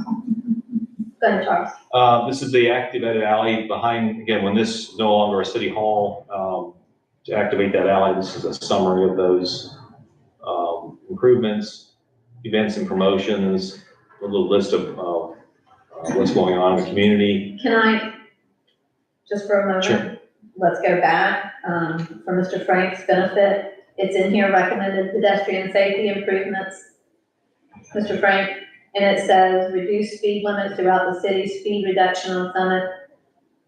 Is currently in discussion with FDOT to reduce the speed to 25 miles per hour, so he also has it in the master plan. Excellent. Okay, go ahead. This again, is part of a master plan, are events and promotions and activities. This is the regulatory plans and the CRA update. So this is, we've already started the regulatory land development code update. But so this is just putting in the plan, and we'll update our redevelopment plan.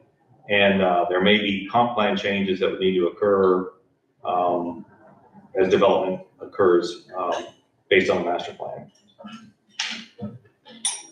But Mayor, I have a question about that. So to me, this seems like a little bit of contradiction. When I look at the CRA statute, it looks like it says your CRA plan should be consistent with your comp plan. But then you've told us that there's some magic language that we need to adopt in the CRA update ordinance or somewhere that says, as long as we have this magic language in there that says we can make changes, we're in compliance with our comp plan. No, it's not magic language, Commissioner. It's language that says, if you have a developer come in for the Miller site and you feel it meets the spirit of your master plan, but it turns out your comprehensive plan limits you to 3 stories, and you're okay with the corner building because it has a tower being 4 stories, you can do a comp plan amendment to address those where it's not consistent, should those issues arise. So this just acknowledges, like, you may need to look at comprehensive plan. Well, so I'm very nervous about this because it seems like our comp plan isn't controlling, that the master plan that's going to be controlled. But if we put it in the master plan, it doesn't matter if it's not consistent with the comp plan, because we can always change it. Well, if you can show me, because I looked through the comprehensive plan, if you can show me where it's not consistent, this is not consistent with the comp plan, I'll be happy to recommend changes. Okay. I believe it's consistent. Supposedly, but then if someone has, well, this is always true. Okay, so we are striving for current consistency with the comp plan, that's what you're telling me. Yes. Okay, just want to be clear. Thank you. And didn't our planning and zoning, didn't they meet on this and find it in Final consistent. consistent with our comp plan? Yes. And if a developer comes in anyway and wants to build something that's different than our comp plan, we change the comp plan. If we want, yeah. If we want, we have that So option, it's not yeah. like the comp plan is set in stone, we can't change it. I mean, it's a guiding framework, just like this is. Exactly. These small So this scale to large scale, yes. This references those code updates that we're currently going through, such as creating a central business district, that will be in the new code, which allows for mixed use in the downtown, which is contemplated in the master plan. And these are the update recommendations. This is referencing what's in the other document we talked about. So it breaks it out, economic development, design, promotion, and organization. Those the items that are in the other document we just went through. And then this is the implementation strategy. So we will have to add those projects that we talked about, the Jethro Church and so forth, in here. So we'll have to look at this. I'm not gonna be able to read this off the wall, but this is the implementation strategy. I don't think we had any edits to the implementation strategy from any of you. Well, I don't think we got to that part. We've got on, page 61, do we need to add that language regarding the, business associations or residents and the organization outreach, bringing stakeholders to the table?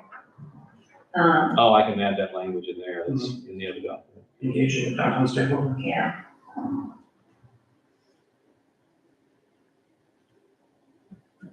So one of the things I want to mention, we took out the reference to 8,000 people. A lot of people just couldn't get past that. And they felt like we're talking about 8,000 people within the existing city boundaries. What that contemplated was in the future, as the city grows and expands and annexes land, development occurs, we get to 8,000 people. So we just took that out.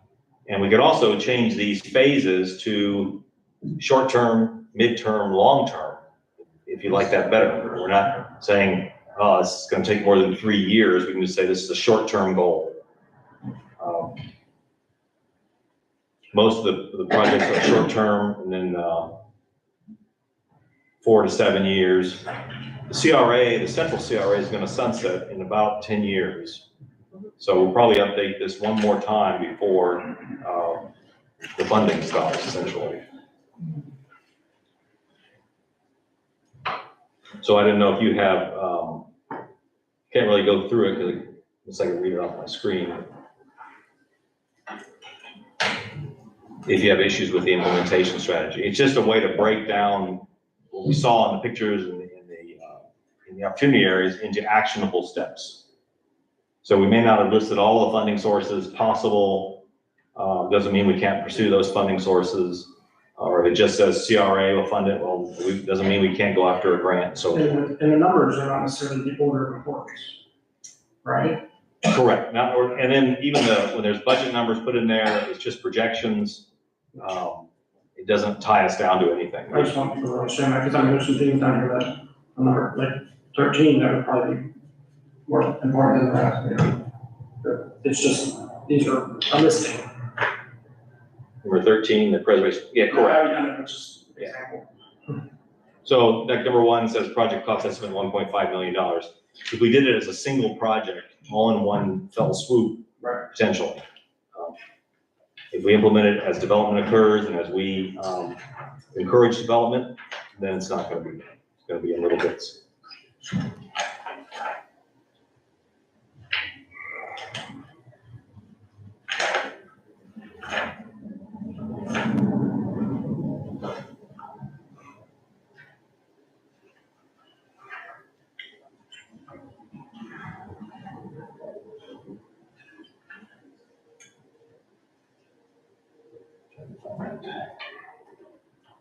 Does the stormwater master plan $300,000? The stormwater Yeah. typically, And it's just gonna get more and more expensive. We're in the wrong business. Yeah, right.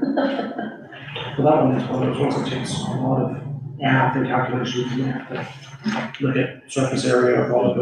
there's geology in that one. Geology, Mhm. I know.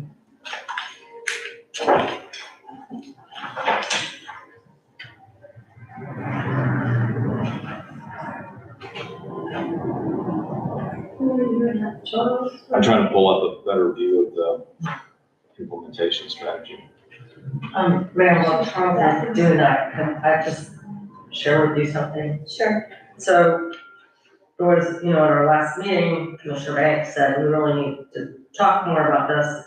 So, other than implementation strategy, I have some very specific notes about the actual language in the implementation plan. So I was hoping we'll have time to address that. Okay. Charles, are you ready? I'm ready. Let's do it. Okay, want Charles to continue and then we can. But you want me, let me answer her question, because that's what we're here for, is to, Okay. Well, to me, before we get to the implementation plan, I made quite a few notes on the actual master plan Okay. itself. So, Okay, go whatever, ahead. everybody, okay, Go for go ahead. All right, so, and I'm basing these on the master plan that I had from the last meeting. Okay. I was not able to go through all the pages and recalibrate them. Okay, the first issue that I've had for a while, and I noticed I did not see a reference to growing to 8,000 people, which I thought was quite a stretch. I've always raised that concern because, for a point of reference, Palatka is about 10,000 people, and it's also like 5 times the geographic size of our city. I think it's important at some point, because we have quite a few new housing units designated in here. I noticed, I think it's the last redevelopment or opportunity area number 6. It says there's provision for 420 units. I think right now we have 500 residential we have not quite 2,000 residents, so that's significant there. To me, do we have a target population and a target number for business square feet that we want to add? I don't think we've really assessed where the numbers in here are going to lead us, and, can we accommodate that? opportunity area 5 or 6? The north one, no, Yeah. 5, I think you're right, it's 5, yeah, I'm sorry, it's the north one. Yeah. So I'm just saying, I don't know what the impact of that is, and I don't think we've really discussed it. It's just a number out there, but it's a big number. Just a couple of observations, wherever, the middle school is referenced, I think it's called, I don't know if they changed this, I didn't bring it up at the last meeting. It's called the old middle school. Somehow, I think it should be more specific, like the Miller Middle School site, because when the school district closes down Middleton Bernie at some point, we're going to have 2 old middle schools. This former middle school. That'll be the old elementary school one. Well, right now, it's an elementary and middle school. I don't know, I think it could be a little more clear, like old middle school, it's really, it's known as. Change it to, It's just former. It's just Well, no, it says former middle school right now. Miller Middle Just give it the name. Is what you It's said. Miller Middle School. Right, just something old middle school, I think is, It's just former, it's the old.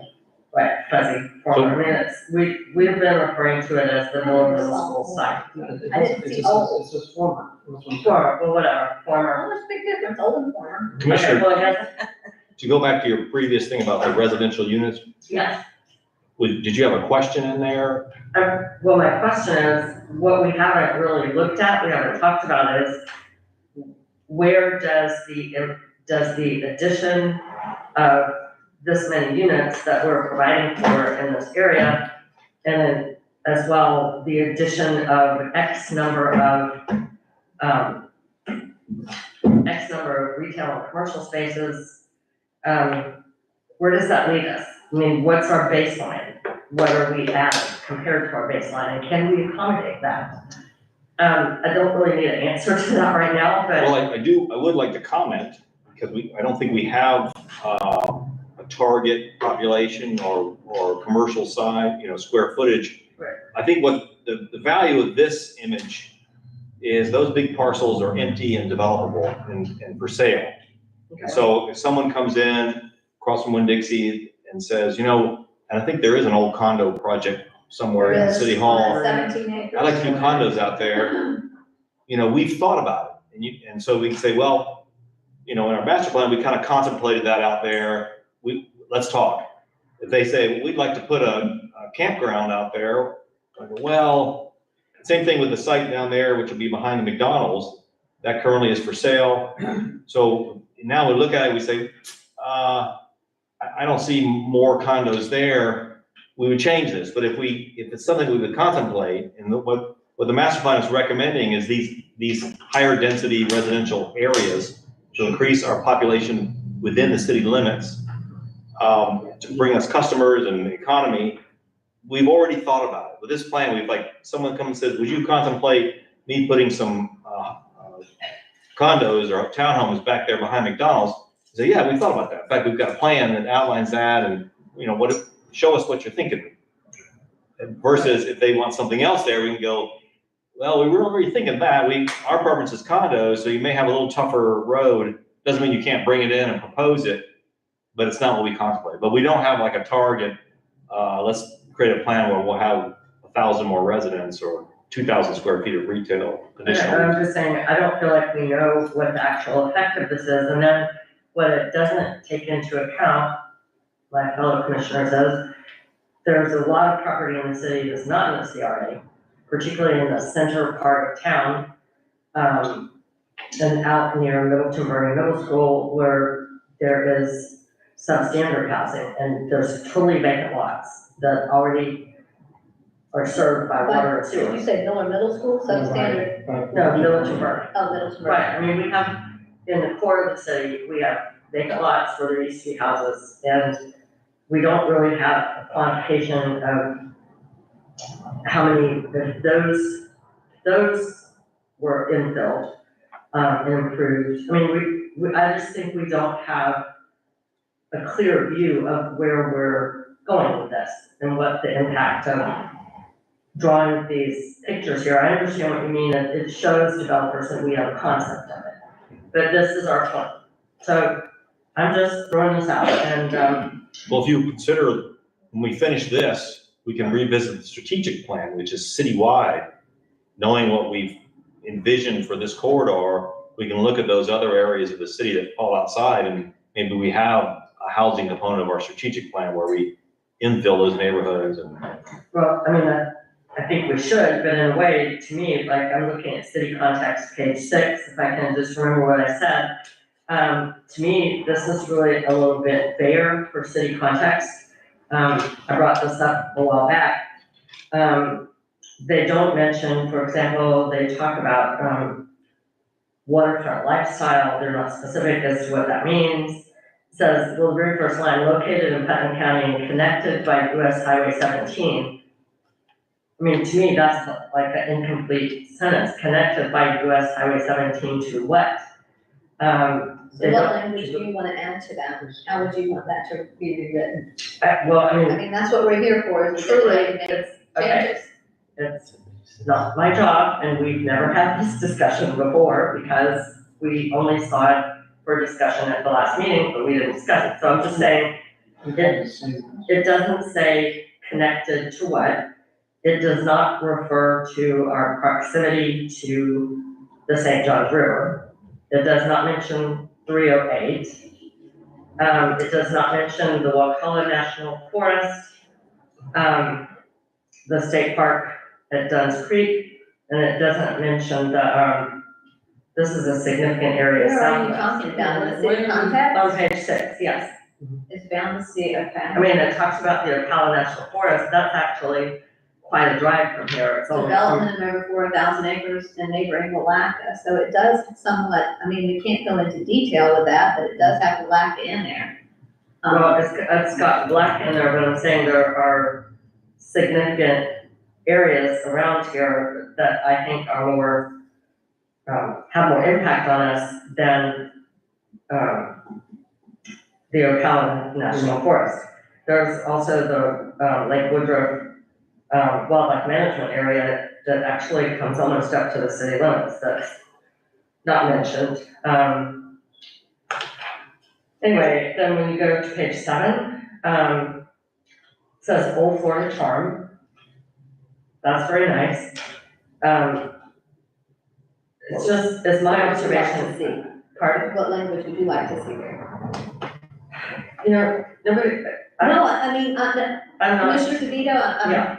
if these I'm are not- bothering you, you obviously, I mean, if something bothers me, I obviously have a solution to what I'd like to read, how I'd like it to read, and that's what I'm asking you. So as we go through this is our opportunity, so that when we come in here next Thursday, we have this all agreed to, for the most Well, part. So what, okay, how would well- you like to read that? How would you like that to read? I am not ready to say how I would like it to read. Other people might not agree with me. I have some observations.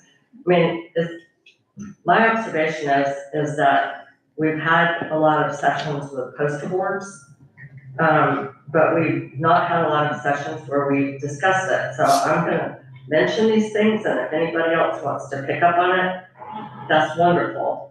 I'm just saying, it says city context, Old Florida Charm. And instead of changing that language, I have nothing wrong with that language, that's my language. Some of these, captions on the pictures, I'm not sure what they mean. And it jumps out at me, well, I'm just not sure what they mean. Like, is this still in the right-hand bottom corner where it says homely charm? Does it still say homely charm? It does. Pardon? It does.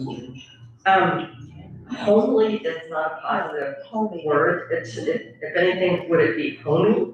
homey, yeah, Or- homey means you're kind Down home, homely means ugly.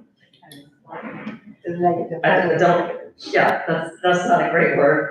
But I guess, and this is why, I would not change the words Old Florida Charm.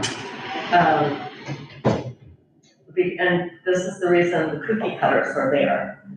Just one concern that I have about this plan is that the verbiage talks about us being quaint and having the Old Florida charm, but some of the additions and some of the things, when you look at the pictures and when you look at what is in the, what's in the implementation plan, to me, it's kind of cookie cutter and could be anywhere place.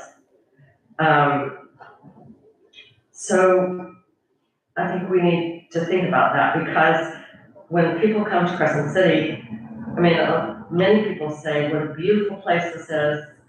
You have so many old buildings, you have so many beautiful trees, it's so peaceful, it's so lovely. But some of the depictions of what we would be doing, I would not say that they look like Old Florida charm. Can I just ask a question? How many people that when they come to visit are gonna go in our archives and look for our plan here? How many people are gonna come in and look for our, for this plan to say, okay, I'm in a homely charm city? I mean, most people don't look at this. This is kind of for planning. And it would be people that are coming in to look to develop and to help us plan our city to look homey. Homey.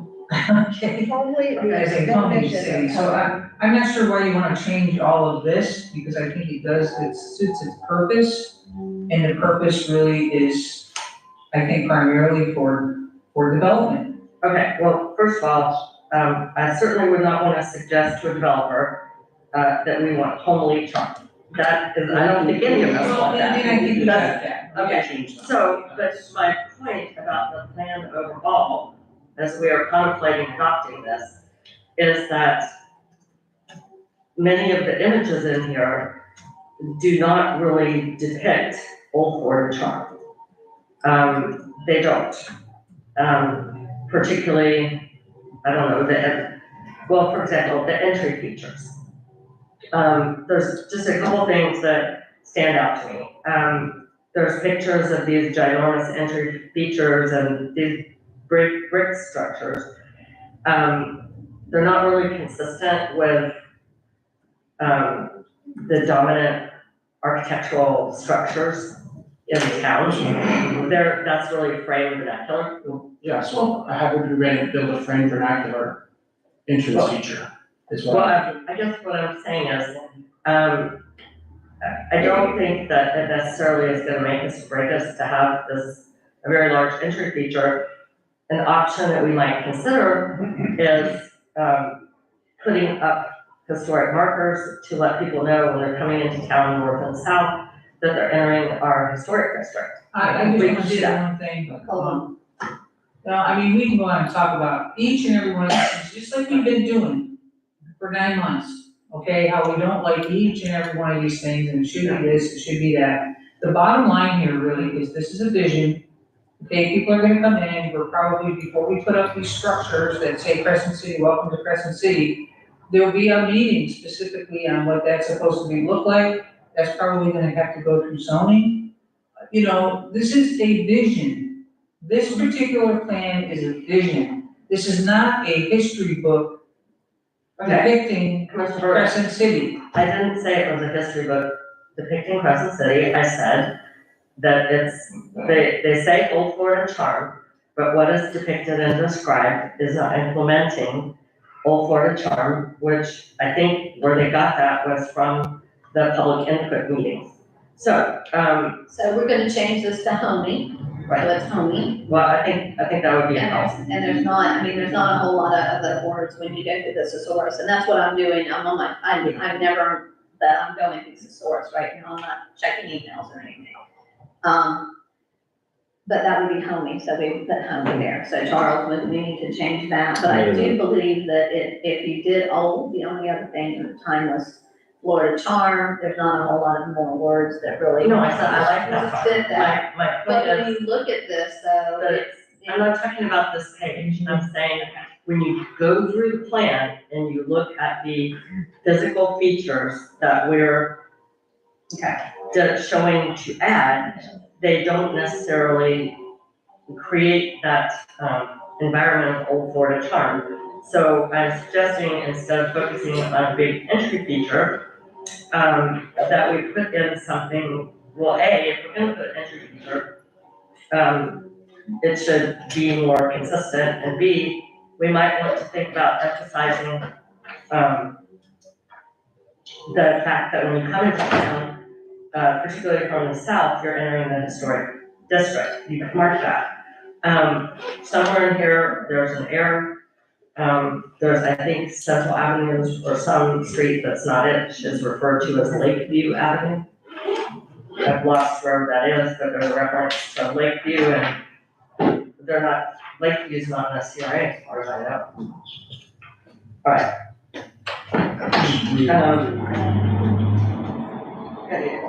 Okay, my copy on page 28 had the 8,000 population, but you say that's been. That's been correct. Still need to consider it, so. I don't know, the only place I see our historic district, well, it says historic resource district, that's mentioned on page 21. Personally, I think, I think nowhere in here, like on page 22, they don't really mention the fact that we have a National Register Historic District. They talk about our resources, but they don't mention the historic district. So where do you wanna add that? Where do we need to add that? Wherever the planners think it would be appropriate.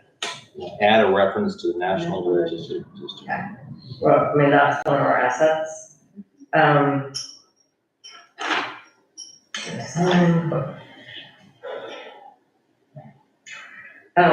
somewhat concerned about the level of commercial that's, projected for the South Side Neighborhood Center. The whole thing, that's only What page roughly, are you on? pardon? What page? Well, I was just saying that the opportunity area that's labeled South Side Neighborhood Center. Okay, that is, I'm not referencing a specific page. That's part of our plan, right? Yes. We have a South Side Neighborhood Center, so, right, opportunity area 6, so. I'm not sure that this is necessarily needed or a good idea to designate it as a commercial node. One thing that has been detrimental to the downtown areas are the commercial areas, the rise of the shopping center. I mean, Miller's moved from downtown to north, what is now stabilized. So that contributed to the deterioration of downtown, and just like many other downtowns. So Opportunity Area 6, I don't think that should necessarily be a commercial node. The way that is depicted, it extends into the Mathis Park area. It does on my picture. I don't understand where you, Not at all. I don't understand where you're, I'm you've lost it. If you look on the pages. I have another appointment Okay. at 5:30. You need to be excused. This does reference neighborhood commercial on the south side. You need to get to, I know you have church. Yeah. Mayor, let me just note that the reason it says neighborhood commercial on the south side, that means as opposed to like a regional market plaza, it's more localized, so convenience store, gas station, rather than a large big box store or something like that, that would contribute to draining the downtown customers. But that's all zoned general commercial. Right. So we gotta look at what kind of commercial would we want there? So we're saying, how about neighborhood services, not a big shopping center? And, I mean, whatever's developed is gonna be based on demand. The market, Market yeah. forces. No one's gonna build something that, and add, This is. 15,000. right, this is just a guiding Okay. framework. Our business. I mean, I really, Because there's really. thinking about certain things is kind of what we're doing there. Okay, well, if you look at the map, it goes almost to Mathis Park, that's where the corner is. If you look at the actual, Well, I mean, when you that's, look at the actual opportunity area 6, there's a box. yeah, and it goes almost all the way to Mathis Park, okay. Almost, but it's talking about the 17 area, Highway 17. Okay, then maybe that needs to be corrected. Well, Well, it's within our CRA, so our CRA doesn't go down the Mathis Park. Right, but I'm saying maybe the map needs to be corrected. I do have a question about the map on page 29. In the next to south side, there's a reference to the Crescent Hill District. mhm. Is that what it's actually That called? was what believe it's that's plotted what it's as, called, and added platted. to Crescent City. Okay, so that's the plat language. Mhm. All right, because the mayor had asked to get with our town historian and ask about the names of the And I neighborhoods. thought they did a really good job for neighborhood. There's a Humber Park District, and, I mean, the places that did have a name, they incorporated them, which I was, Yeah, we got that from Cherie. they did. I mean, it's also Humber Park District. I got Humber Park, Right. Okay, that's not our CRA area. no, but it was, included on the map. And there aren't any other names that, they use what names we could find. Okay, well, that's what I'm asking about, because I noticed they don't have Mathis Park as a name. Well, And that's the name of the park, not the district. It is the park district around there, it says in Crescent Hill District. So, I mean, I'm just asking, where did they get it, and you said it's the plat, it's the name of the plat. Crescent Hill, yes, that was how it was platted. Okay, fine, that's what I want to know.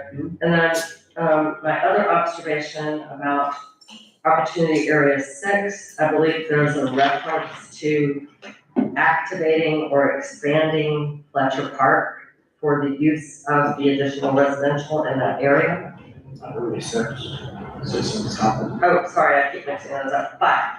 That's fine. Five, right, okay, so five, there's a reference to activating Fletcher Park.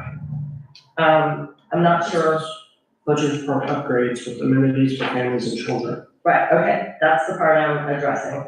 So if you're not talking about the dog park, the rest of Fletcher Park, which There's is, a trail in there yeah, that yeah, nobody uses. okay, So well, that's an area that at some point in time, if we could get in there, that's what I'm trying to address. okay.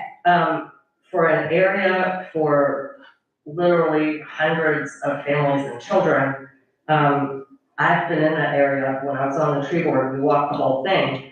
That is not really suitable for just some kind of neighborhood park to serve general park needs. Well, there's, Just, could I finish, please?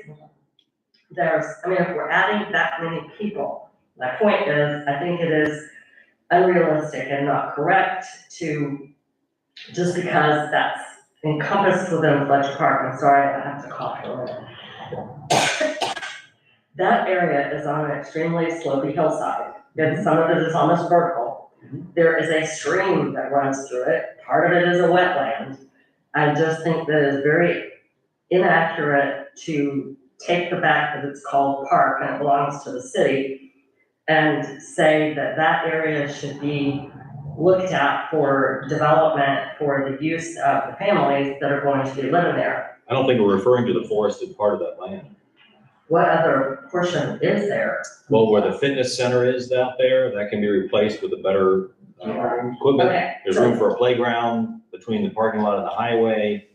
There's plenty of other room out there to develop more amenities. all it says If is you choose. upgrade with amenities for families and Well, children. What does that mean? okay, You're just, visualizing something completely different than I think anyone else is. okay, And I am. And we have 1,700 people here, and most of the time you only see about 5 people out there. okay, so, all right, but there are 400 plus residential units, they're saying for families in the area.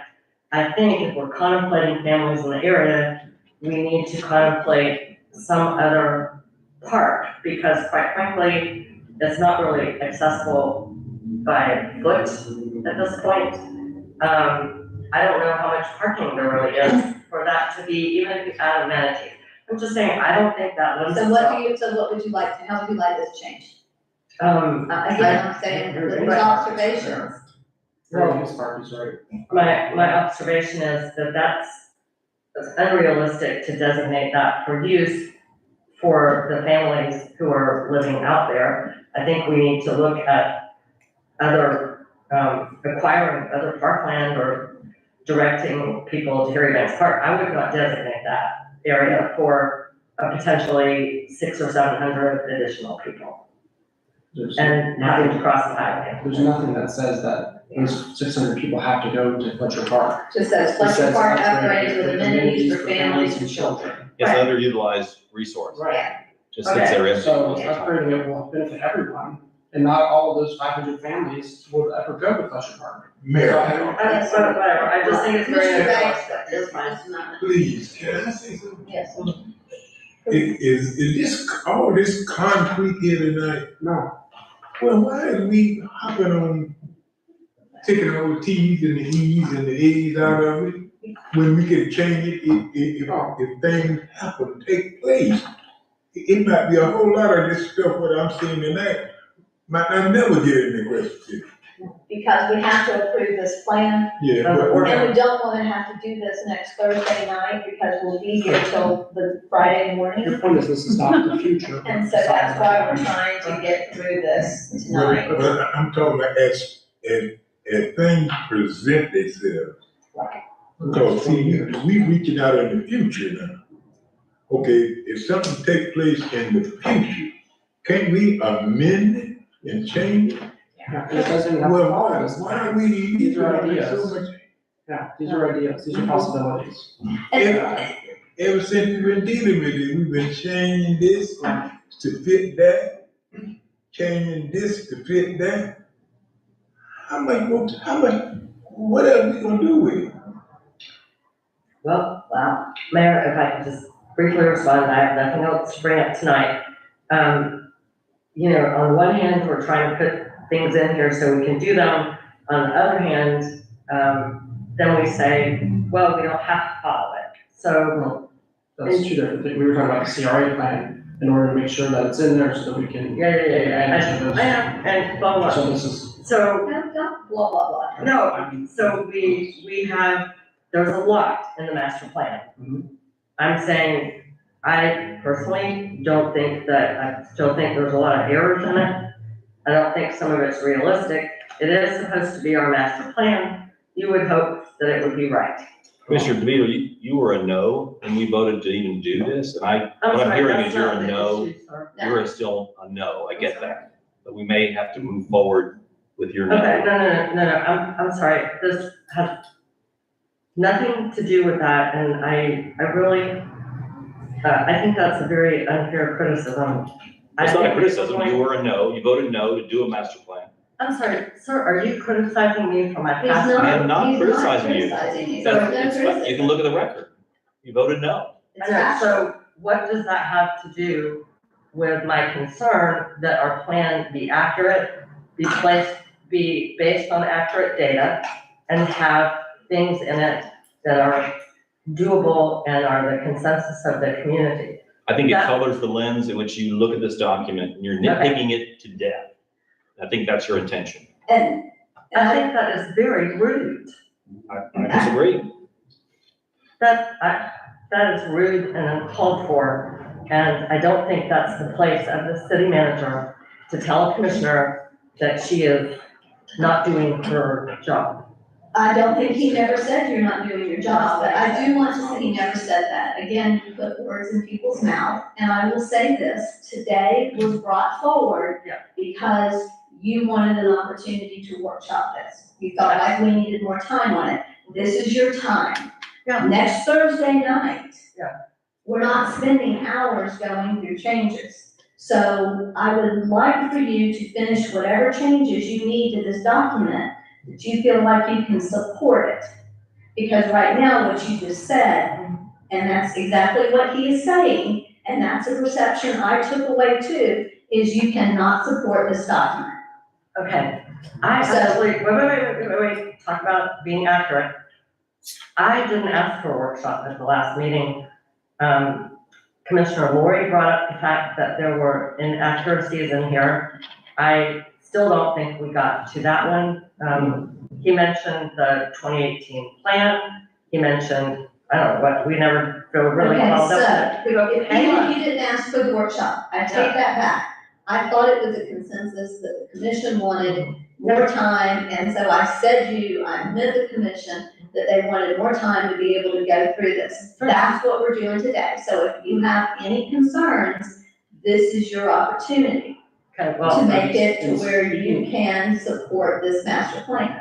okay, well, well, if I may, just speaking to accuracy, I Right. spent about 5 hours going through this entire thing. And came up with like 200 and something things that needed to be fixed in I've typos. got, And I gave them or I sent them to Charles. That's one of the reasons it took, they didn't get it to us last night, because didn't have the time to do it. Now, and listen to me, I went through there last night and I went through every single thing that I had marked that okay, needed to be changed has been changed. I haven't gotten a chance to say this, but I'm very impressed. They did a very good job. This right now, to me, is a finished plan, right, with a few little tweaks. And I feel much more comfortable with it now than I did at our last meeting, because that was not ready. This one is nearly there. okay, whoa. The 50-yard line, 5-yard, I don't know football, no, Okay. 5-yard line. There's a process issue here, and, you know, we were doing great. I think workshops are great. I don't want to say anymore because I think we still need to have public comment. We told we people do that we would, have that public Yeah. comment. but there's a process issue here. And actually, it was Commissioner Banks who said we should have a workshop, and I thought it was a great idea. So this plan has 5 hours worth of changes from Commissioner Lori. I'm reading it, yeah, I'm going through it. Right, I'm okay, just but very they were careful. not sent to the rest of us. They are, we got them last night. No, not as separate changes. I mean, they're incorporated into a document and we would have to. We go- all had that opportunity. I did the Yeah, same that's thing, why and I we had were gonna changes have a throughout this workshop. from the last meeting. I had changes throughout. So, I mean, Okay, but they, as a process issue, they should be distributed to all of us so that we can know what is being incorporated in here that is a change that we have not seen. We might not recognize it. I turned Summit Street into South Summit Street, that's all it was, when it was South Summit Street. Okay, but There's that was mostly typos. Oh, There was minor There was no- typos, they were not substantive changes. Nothing that I did was a substantive change. I underscored the addition, Right. substantive addition. That was on the CRA. there just seems to be, that does not seem to be right. If there are changes to the document that's been published to the public and has been given to the commission, then those changes, in my view, ought to go to everyone so that we can see what they are. Okay, Does well it- then let's do this. Commissioner Lori, would you send her, can Yeah, you send her send her your the- document yeah, with all your changes? Charles can sit, that's what, Yeah. that comes from the clerk. So that- I mean, Or from the clerk, yes. right, so they should, because, and Commissioner Banks, I'm sorry, but the documents should not be, a moving target. We should see But they- what they are with the changes. Okay. I mean, That's, I have no problem with that, I just don't know. how And that if you came read out. through this, that also has That's, and your changes. those too. changes, yeah. So, but I'm saying, and I'm gonna say this again. Yeah. Next Thursday night, Mhm. we're not going through this page by page. So today is your opportunity, so if you have concerns, or if there's something in this plan, then you need to bring it forward now to make it to where it's right and you can support it.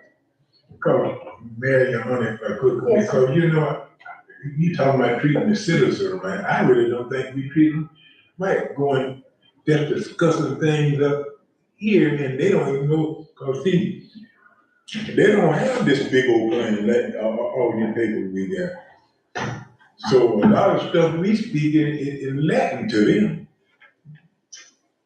Well, again, that's, No, it has been. I had said before the meeting, I had somewhere else to go.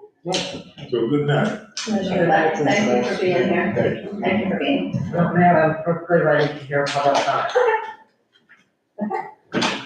At this time, I'm gonna open it up for public comment. Please come forward. State your name and your address if you will. No, microphone's right. The microphone's right here, yeah, you don't need to, on the side. Michael Flynn, 83 Lakeshore Drive. Excuse me, and I wish Harry and our other Commissioner Burton were here to hear what I have to say. I am very proud of the city commission for having the guts to have a master plan done. They're not easy.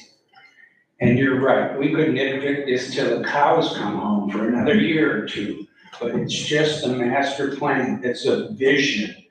It's a path forward, and we've not had one in this community, and I applaud the commission for doing a master plan. And especially Charles, he's worked very hard on all of this. So I just wanted to compliment and acknowledge everyone's effort here, and I support this master plan. Some things maybe not so much, but overall, it's just a roadmap. It's not carved in stone. So we just have to appreciate this commission for doing this and our city manager for having the guts to do a master plan, which has never been done here before. So that's all I have to say. Thank you very much. Thank you, thank you. I'm gonna quote Daniel Burns, and you'll reference, you know who I'm speaking of. Make no little plans. They have no magic to stir men's blood. So when we say that this has got big ideas in it, it does have big ideas in it. We have to have a But you vision. have to have big ideas, but you also have to have realistic ones also. And I feel like, I agree with you, I feel like this has a lot of that, and it gives us a good roadmap to go forward. It's a good plan, and I think we should adopt it. Thank So let's do it. Thank you. And there's things in this that I don't agree with, but that's, that's, as we go forward. So it's- share my comments with Harry and, I'm sorry, Mr. Banks and Commissioner Burt. Okay, we have any other speakers? Nancy? Yes, Nancy Taylor, Crescent City. I just have a question about why you think that you need to annex land. I don't. It's mentioned several times about annexing land to do this or that. I just want to know why you think that, and there's enough land in Crescent City area. Annexations will be voluntary. So, we haven't removed the reference to annexations mostly because people were thinking we meant forcible annexation. We're not talking about forcible annexation, we're talking about, just being open to consideration of the land area may grow. Someone may want to annex in, may buy a big plot of land, I want to build a few houses, but I want them in the city, so I'd like to annex in. So annexation would all be voluntary by the applicant asking us to annex in. Usually it has to do with sewer, usually it has to do with sewer and water. Yeah. When someone wants to build a subdivision or something that has 20 homes on it, even if it's 20 acres, you know, to have 20 separate septic tanks and wells can get a little costly. And if they annex in, then we can provide water and sewer, which is better for the environment and better for really everyone. We're not going there tonight. No, I know, well, I mean, we can talk about septic tanks, that's another time. No, but it's very true, and developers, Right. I spoke to one the other day, he was talking to me and asked about, he was looking at some land and would the city consider annexing? You know, so it's always a possibility. And it does bring more tax dollars in when you annex. So more of these things can be accomplished. We have any other comments? Diane, it's open mic. No. I'm curious, 15 minutes.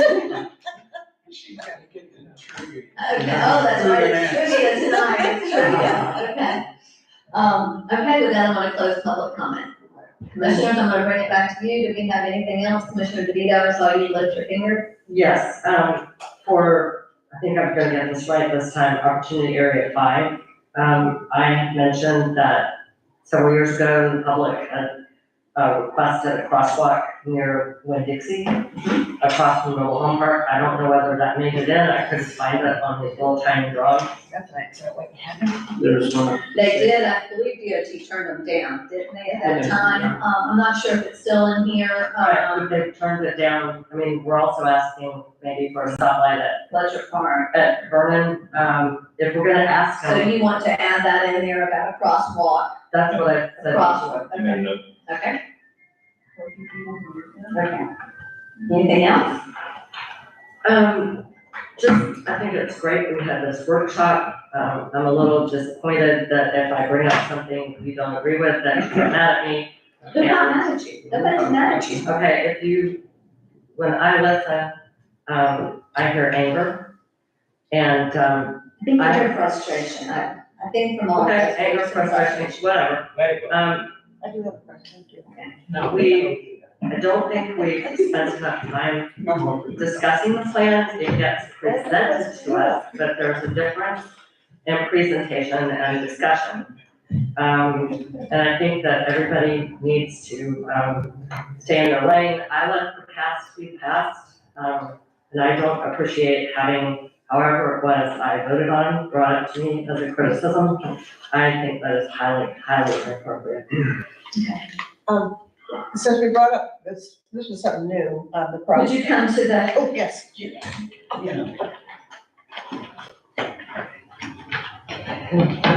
Diane Sykes, Crescent City.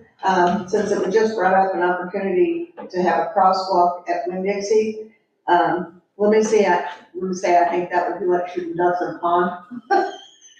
That is on a curve. And if you're going to put a crosswalk in an area that's, what's the speed limit there, 45 or 55? 45 right there. 45, on a curve. On hill. I think on a hill, that is very unrealistic. If you're gonna put that in, then you need a warning sign on the north end, you need a flashing light, and you need the speed limit to be drastically reduced at that point. Otherwise, like I said, you're gonna be shooting ducks in a pond. And DOT wouldn't allow them to use it. Yes, that's the whole idea. But no more. Well, whatever, all I'm Engineers. saying is that the people who live in that area requested that most sincerely. I don't know that they wanted it at the curb, I think they wanted it at a feasible spot, and I would certainly hate to forget about their request. Thank you for bringing that up, because you're right, they are wanting that, and you never know if DOT was to decide to reduce the speed limit, it could be a possibility. So at least if we've got it in our plan, we can go to DOT with it. Mayor, before we go, just wanted to bring up a couple of things. We received a letter, I think from Christina Peterson about some negative effects of the powwow. And I think that's not on this workshop, that'll be next week, I did. So you did what? I received, I think. Right. I received it, I sent it out as soon as she sent it. Yeah. I know, so I'm saying perhaps, Got one from Linda Young also. perhaps we should allow some time on the next meeting's agenda to, talk about some of the issues that were raised. The Halloween team, might have already had that. Okay, I'm just saying this is our Yes, time send it out. You want that on the agenda? How? No. Put it on. to, and, as well, I don't think it was on the agenda last time, but we still have pending the issue of the Miller Middle School and the defining what the charge would be for a school advisory committee. We had talked about that, but we did not, have it on the last agenda. Okay, anything else? No. Commissioner Ward, I'm good. you're good? Okay, with that, everyone, thank you so much for your time and for your patience with us. And I'm going to close down this workshop.